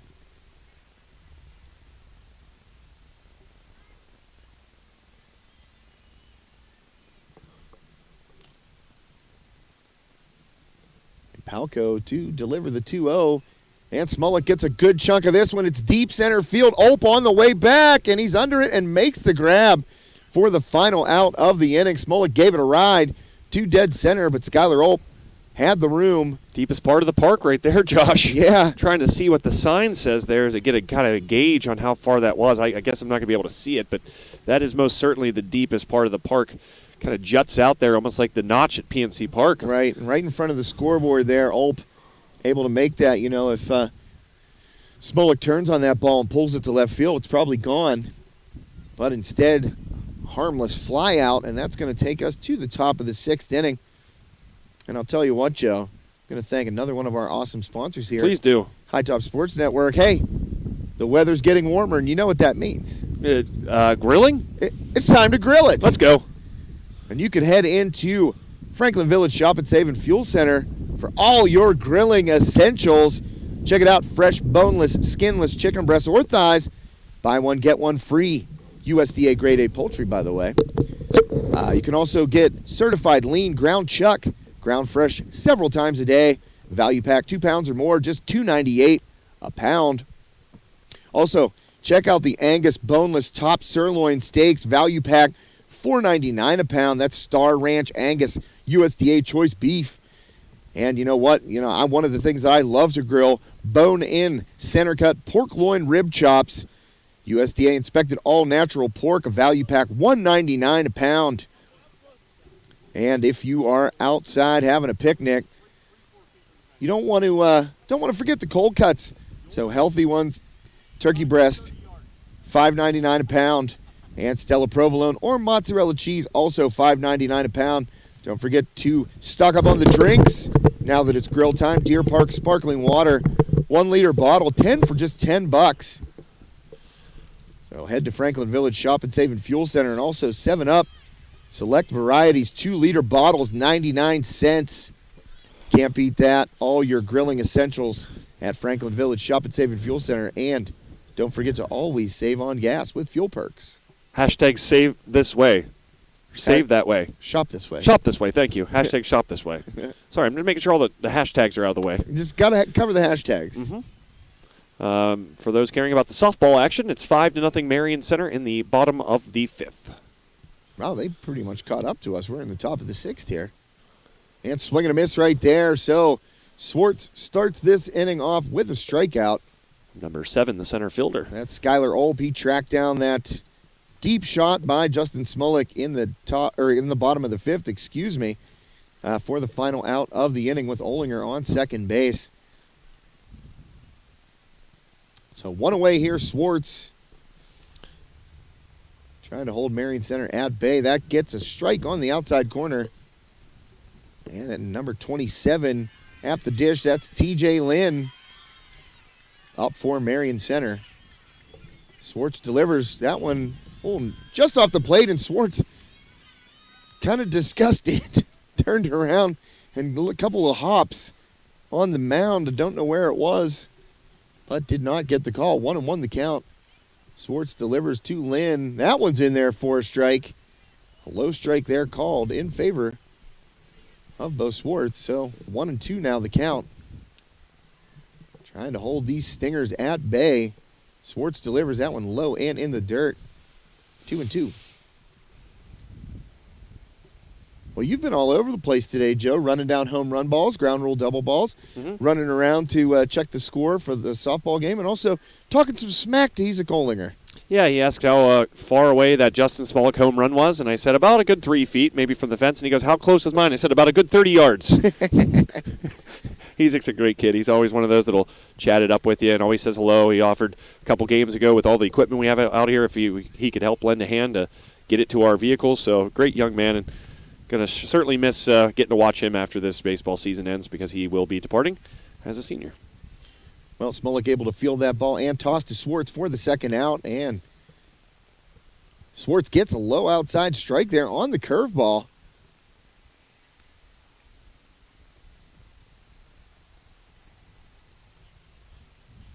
And the 0-1 here, I believe this is Badzik at the plate.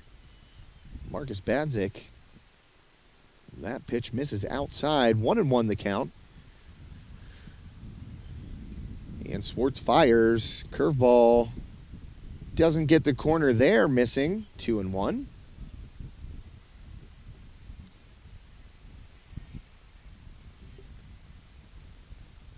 And Swartz delivers to Badzik. That one off the plate. 3-1 now. Last thing you want to do right here, Joe, after you get the first 2 outs quickly, is put a guy on with a free pass. So Swartz trying to avoid that. 3-1 here to Badzik.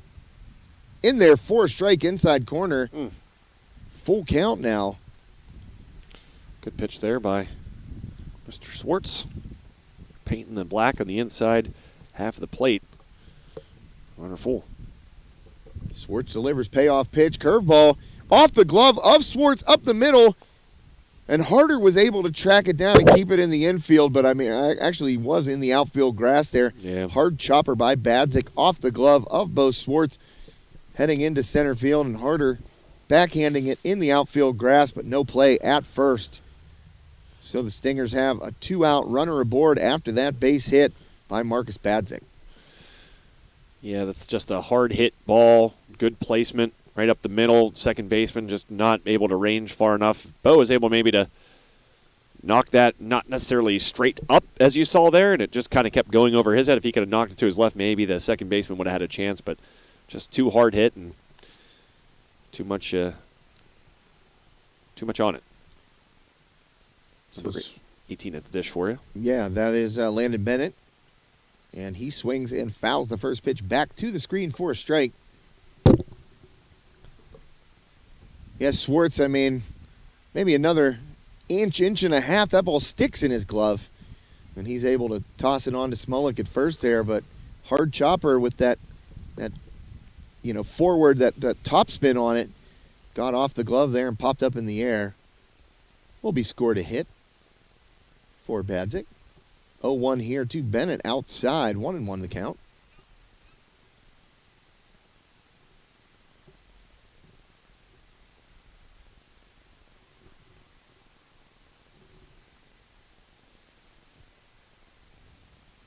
Swartz delivers. Bennett coming right for saw us. it off, popped up there, and Nico Buffone tracks it down, makes the over-the-shoulder catch for the final out of the Marion Center half of the 6th inning.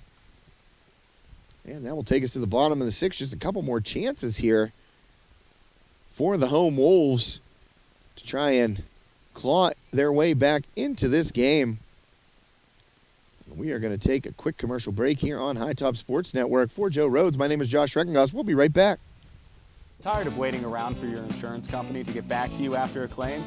Avoid the trouble and place a face to the name of all your insurance needs. Shellhammer Atwood & Associates, a member of TGIF Solutions, provides a wide range of services and can promptly provide the service you expect when you need it most. The team at Shellhammer Atwood & Associates has expertise in all lines, including home, auto, life, business, and farm insurance. Stop in at Shellhammer Atwood & Associates, located at 331 Arthur Street in West Katanning, for a quote today. With over 40 years of experience, Steffi's Country Catering in Adrian provides sumptuous home-cooked food served by a friendly professional staff to make your next event worry-free. Ask about their grazing tables and 3-tier cheeseball cakes. Sugar Rush Cupcakes by Tara are available by order, and be sure to check out their Facebook page for weekly Sunday takeout specials. Mention High Top Sports Network when you book your next event to receive a special 10% discount. We're back. And we are back here, bottom of the 6th. Wolves coming up to the plate, down 4-1 in this Heritage Conference matchup. Stingers 11-3 coming into this one. Logan Cogley at the plate, Josh, the young man that sent that towering home run last at bat. Long ball Logan Cogley. Yep. Or Logan long ball Cogley. I mean, whatever sounds better. I like them both. Let him choose. 1-0 to Cogley. That one on the outside corner gets the strike for Palco.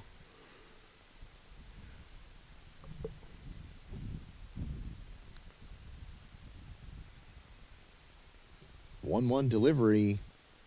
Curveball. Cogley waited on it. Little dribbler towards short and picked up there and fired across for the out by Marcus Badzik. So one away here in the bottom of the 6th inning. And you know what? Cogley had a couple of hits coming into that at bat. A single his first time up and then that homer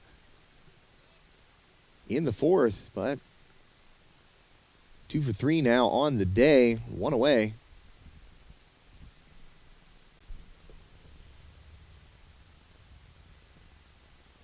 First pitch short there by Palco in the dirt. Peter Orlowski up. Pete, the freshman.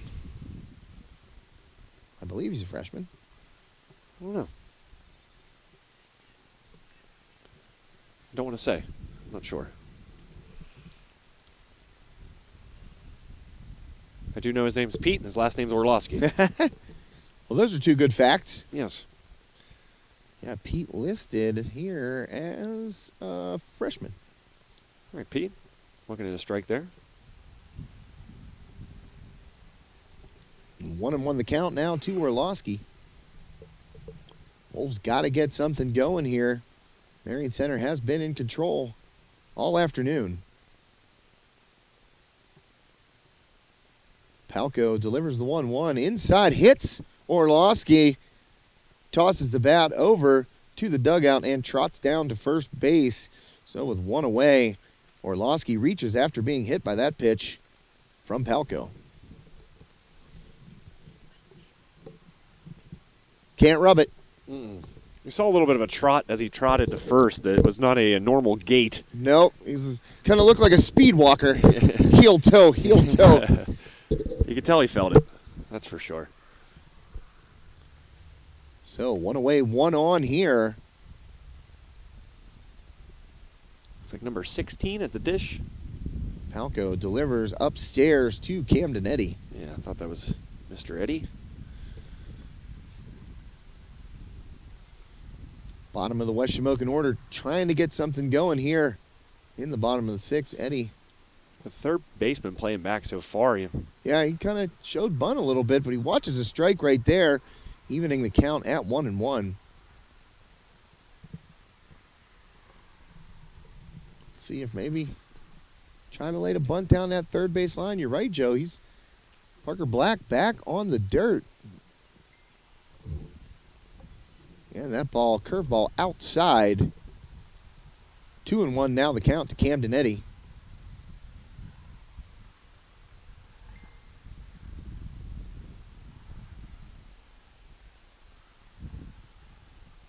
Palco set to deliver. That ball, Eddy watches another strike there. similar to the first one called, right on that outside half, as we've been seeing pretty consistently today. Got to protect now if you're Camden Eddy. 2-2 on the way and off the plate. Full count now as Palco misses with that curveball.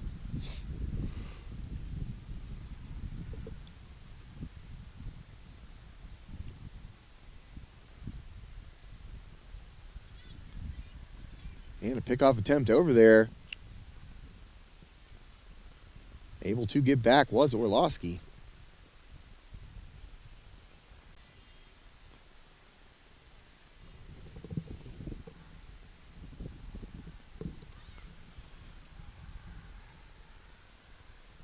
And 3-2. And strike 3 called outside corner once again. 3 straight strikes that Eddy took in the exact same place. And whether they're off the plate or not, those are too close to take with 2 strikes. Absolutely, and that's what I was just going to say. You know, whether or not this has been an inconsistent strike zone or not, Josh, that's just a pitch right there at this stage of the game that you cannot lay off of. Even if you slap it foul, you know. Right, and we've seen Marion Center do the same thing with a lot of similar pitches thus far today and get some decent contact and reach base on a play like that. It's just at this stage of the game, you can't just hold your bat there. And I believe this is Lou Swartz coming up to the plate. I believe you're correct, sir. You are. So Orlowski at first, 2 down. Lou Swartz at the dish. And that pitch from Palco misses for a ball. Low hand into the dirt. Boy, I wish that sun would come back out. Right? Makes it easier to see our monitor, but not low strike again there, Josh. Yeah, but, and thinner on Swartz. oh, man. But, yeah, it makes it easier to see your screen, but it also makes you a little more chilly to think it's almost June. This is ridiculous. It really is. I don't like it at all. I hate cold weather. I could live without it. And that ball upstairs, oh man. Swartz is not 6'3", and that ball seemed high. Behind in the count now. Look at Dave Powers at third base. He is just beside himself. Yeah, Coach Powers, Hand on veteran, knees, head down. He doesn't show his emotions all that often. Swartz able to just loft that one out towards right field. That might drop in, and it does over Catal's glove. Great job there by Orlowski. Heads up play that kind of kept running, didn't really watch the play. Once he felt like it was in a spot where it was going to get over the second baseman's head, he kept motoring and got from first to third there. So really nice play. But back to what we were saying there, it's like Dave Powers has been around the game much longer than myself, you, and a majority of the folks here. He's just been a student of this game. And when you see him put his hands on his knees like that and put his head down, you can tell the frustration he's probably feeling from some of these, shall I say, tough calls.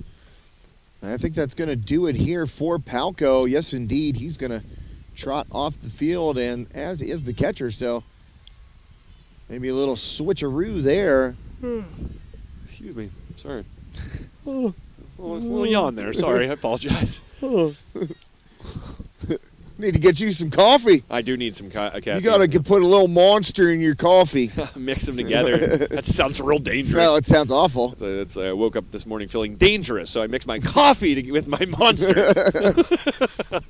There's probably somebody out there. Oh, yeah, like, there's no doubt. Like a truck driver. Don't knock it till you try it, pal. Probably a truck driver, somebody who works long hours, needs to stay awake.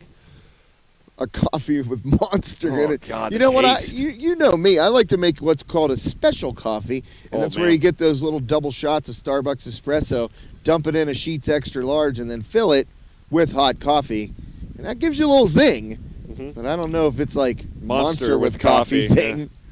Yeah, I don't know. I might have to try that and get back to you. just for kicks. It's going to taste god awful. Let me just be honest there. I'm not a fan of the Monster. I've tried it before. I don't like the taste really. And I like that it makes my heart feel like it's going to explode. That's my favorite part.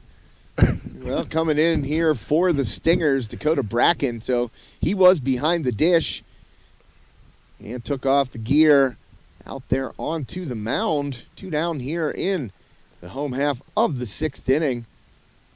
Bracken looked like he's getting a little velocity there in his warm-up pitches, so it looks like Marion Center has some arms And when you have arms, you can have a record like 11-3. Whenever I played outfield and there would be a pitching change, it was like, do you have to go over and talk to your fellow outfielders? Yeah. So, everybody huddles up, and it's like, what are we really talking about? And I always think about that classic scene in Bull Durham where they're just like, candlesticks always make a great wedding gift. They're just not talking about baseball whatsoever. And neither of these guys. They're looking at the softball field. When I was their age, I was probably doing the same thing. Just like, what are you guys doing this weekend? It's like you're in the middle of a high-stakes Heritage Conference game, and it's good to stay loose, you know what I mean? Baseball's a game where it's very easy to go from loose to serious. Yeah. Of any sport probably, where you're able to kind of joke, where you can joke around and it's still a part of the game. There's a couple sports where if you're trying to joke that much, no, you can't do it. Right. Not like basketball, you can't. Right. Can't be Mr. Jokey and then try and go on and turn the intensity on. You're just going to get run off the court. Indeed. Looks like Jack McCullough will be the first batter that'll face the new pitcher here, Josh. Dakota Bracken on the hill now, taking over for Gavin Palco, who pitched a really nice game for the Stingers so far. Really only one mistake, that long ball to Logan Cogley, and has been able to work out of some jams, and Bracken trying to work out a one right here. Wolves have runners on the corners. Jack McCullough at the plate. First pitch from Bracken in there for a strike on the outside corner. So McCullough down in the count 0-1.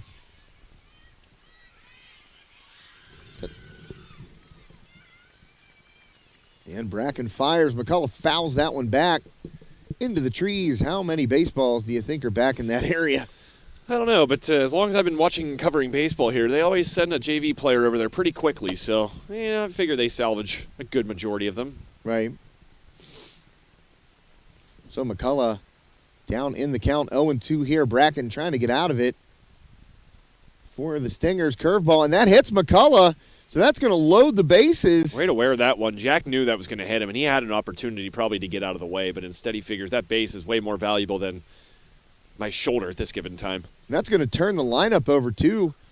It's Bo Swartz, the leadoff man, coming up here. And, again, an opportunity for Swartz. Try and cash in a couple here. A base hit could make this a one-run game. Bracken delivers. First pitch down low. That is a ball to Bo Swartz. And Bracken pitching out of the windup here. Delivers. That one's going to be in there for a low strike on Swartz. 1-1 now the count.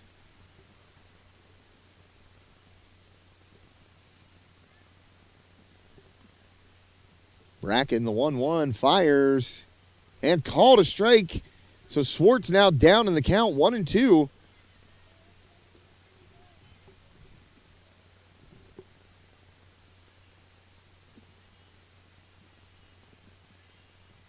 And Swartz swings and misses. Bracken gets out of the jam.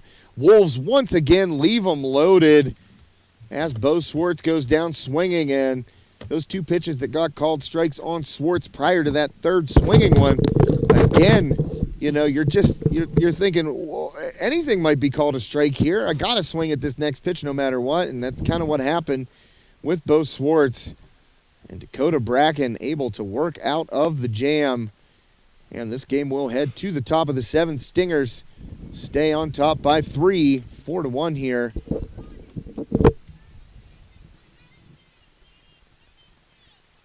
And I think it's 5-1 over there at the softball game. That is correct. 5-1 in favor of Marion Center in the 6th inning. Ball's waste. Jake DeLuca on the call. You can find that one at our website, hightopsportsnetwork.com. Hashtag save on sports.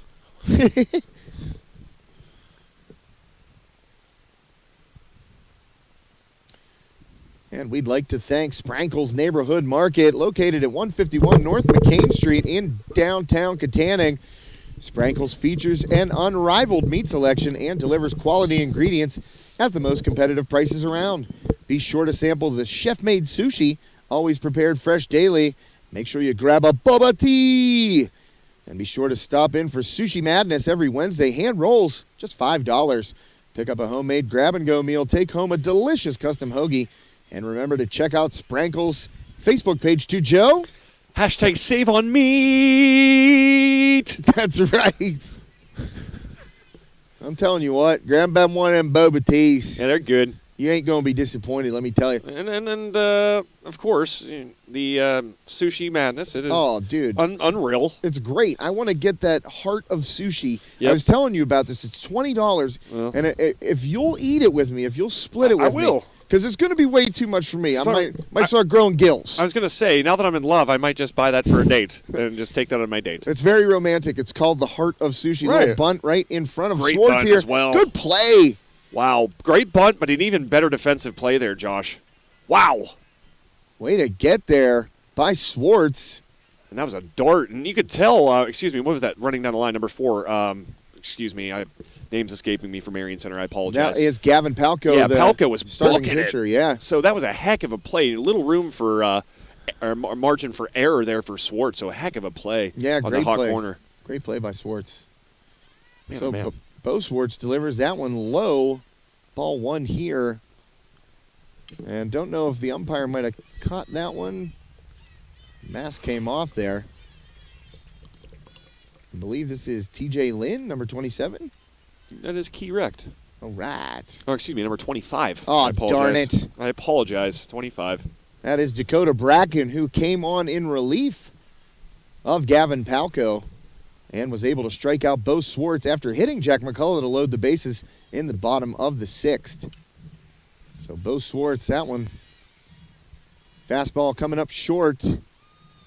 And ball number 2 to Bracken.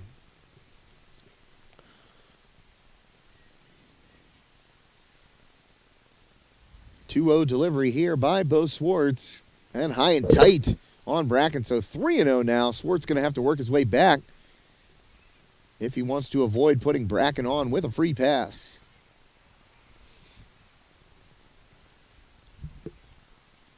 And that one off the plate. So a 4-pitch walk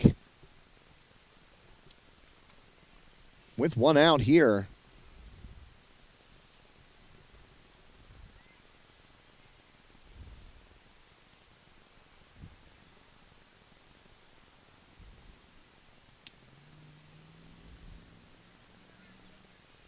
And who do we got there? Is that 15?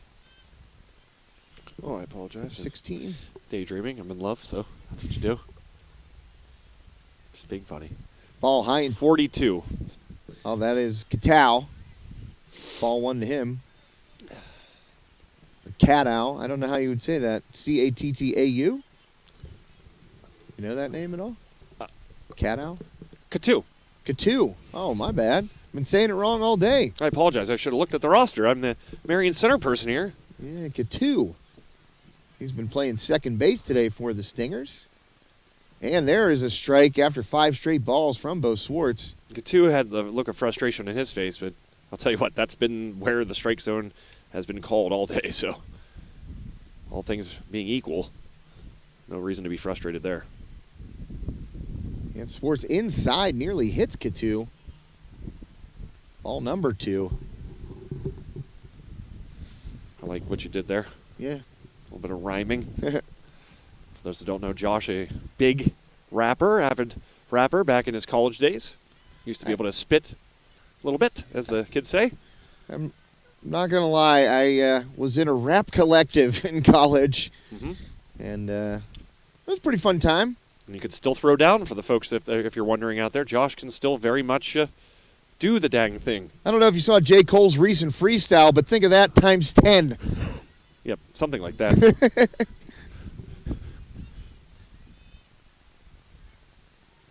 And the 2-2 delivery here. Oh, wow! And how is he not? Yep, he's gone there. I've never seen somebody duck and swing at the same time. Because he knew it was a curveball. Thought I better put the bat out. I gotta try something here. Oh, that was interesting. Haven't seen that though. I really don't think I have. Oh man, Katu going down, swinging. And that is 2 down now in the top of the 7th. Swartz. And on the move is Bracken. And a ground ball to second. Harder picks it up, fires over to Smolik, and gets the third and final out of the inning. And heading to the bottom of the seventh. Last licks here for the Wolves. And before we get to that, we are going to take a quick commercial break. For Joe Rhodes, my name is Josh Reckengoss. You're watching High Top Sports Network. Thanks so much for joining us. We'll be right back.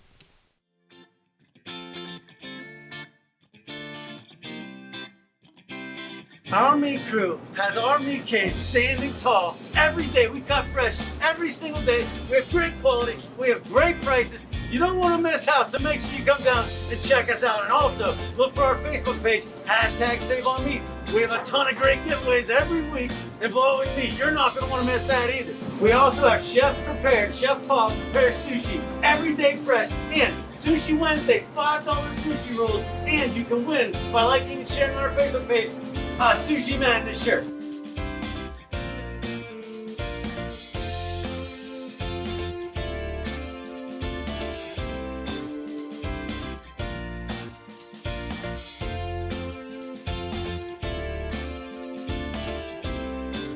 Thanks for all the support out there, everyone. We can't do what we do without you. Come and see us. Tired of waiting around for your insurance company to get back to you after a claim? Avoid the trouble and place a face to the name of all your insurance needs. Shellhammer Atwood & Associates, a member of TGIF Solutions, provides a wide range of services and can promptly provide the service you expect when you need it most.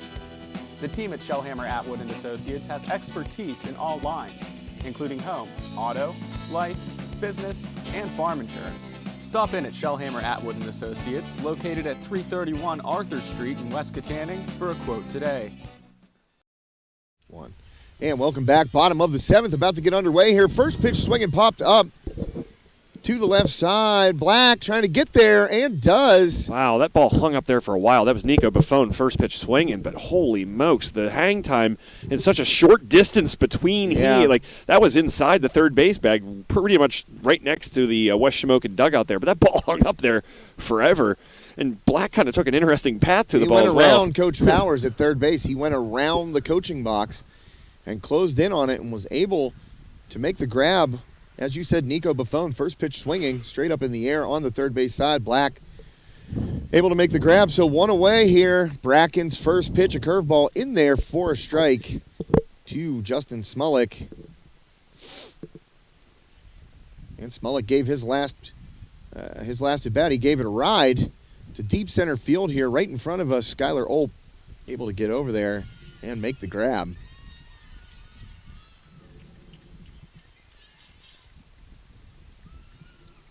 So fouled off there by Smolik. 0-2 now the count. And Bracken delivers. Curveball again, got him.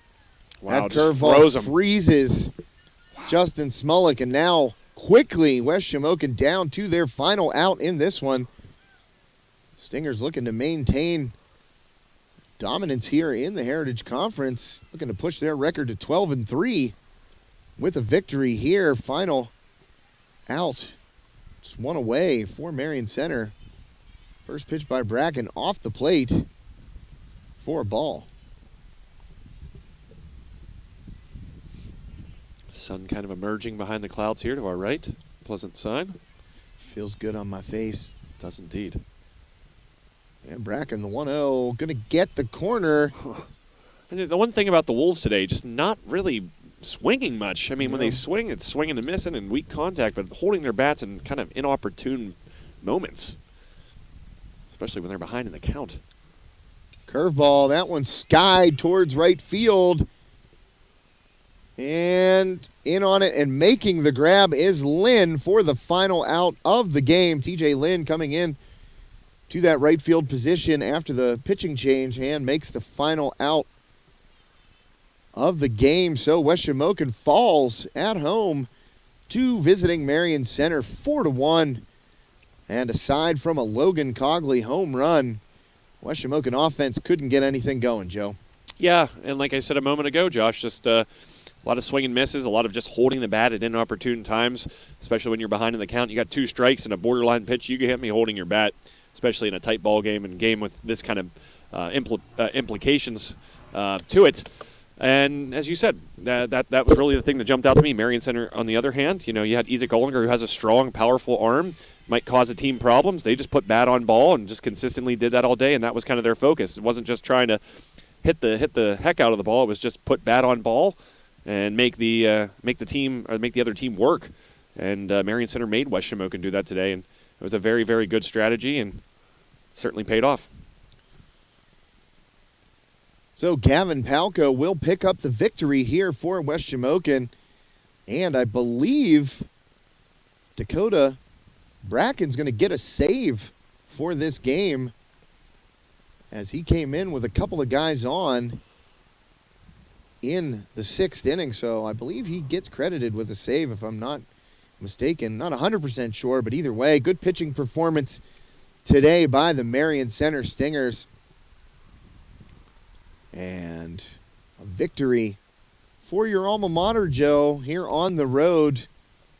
And Marion Center both on the softball field right behind us and on the diamond in front of us, having a couple of good years. Yeah, the girls softball team undefeated coming into this contest, and they're about to notch another win here against the Wolves. And Marion Center boys getting their 12th victory to 3 losses. It's been a while since the boys baseball team, I think, has been this formidable. I think it was the year, let's say 2005, if I'm not mistaken. The Marion Center went to, I believe, the state semis. Might have been it was state playoffs, but I don't know if the school's been back to the state playoffs since then. They sure as heck did my senior year. We weren't great. But, yeah, good to see Marion Center becoming formidable again. The one thing about the Wolves, since they've come into the Heritage Conference, they've been able to dominate a lot of teams in a lot of different sports. And, sometimes when that happens, these other teams have to respond and figure out ways to get better and to be able to compete with you. And I think that's what we're seeing from some of these teams. Ligonier Valley not in the Heritage anymore. That was kind of that team that everybody kind of put on a pedestal and always wanted to knock off and always kind of had vitriol against. And maybe West Shamokin kind of taking over that title now as the newcomer and being so strong and winning so many District 6 championships in such a short amount of time. So when that's the case, you'll see teams respond and get better themselves and try to find ways that they can compete with the big dogs. And Marion Center showing that they can do that here today, trying to dethrone West Shamokin, who last time there was a Heritage Conference championship, they were the runners-up 2 years ago, Josh. We were there for the call when they lost to Ligonier Valley. So 2 years is quite some time ago. Feels like a lifetime ago, especially when it feels like 42 years ago. Especially when it comes to watching baseball action at this level. But interesting game, interesting strike zone.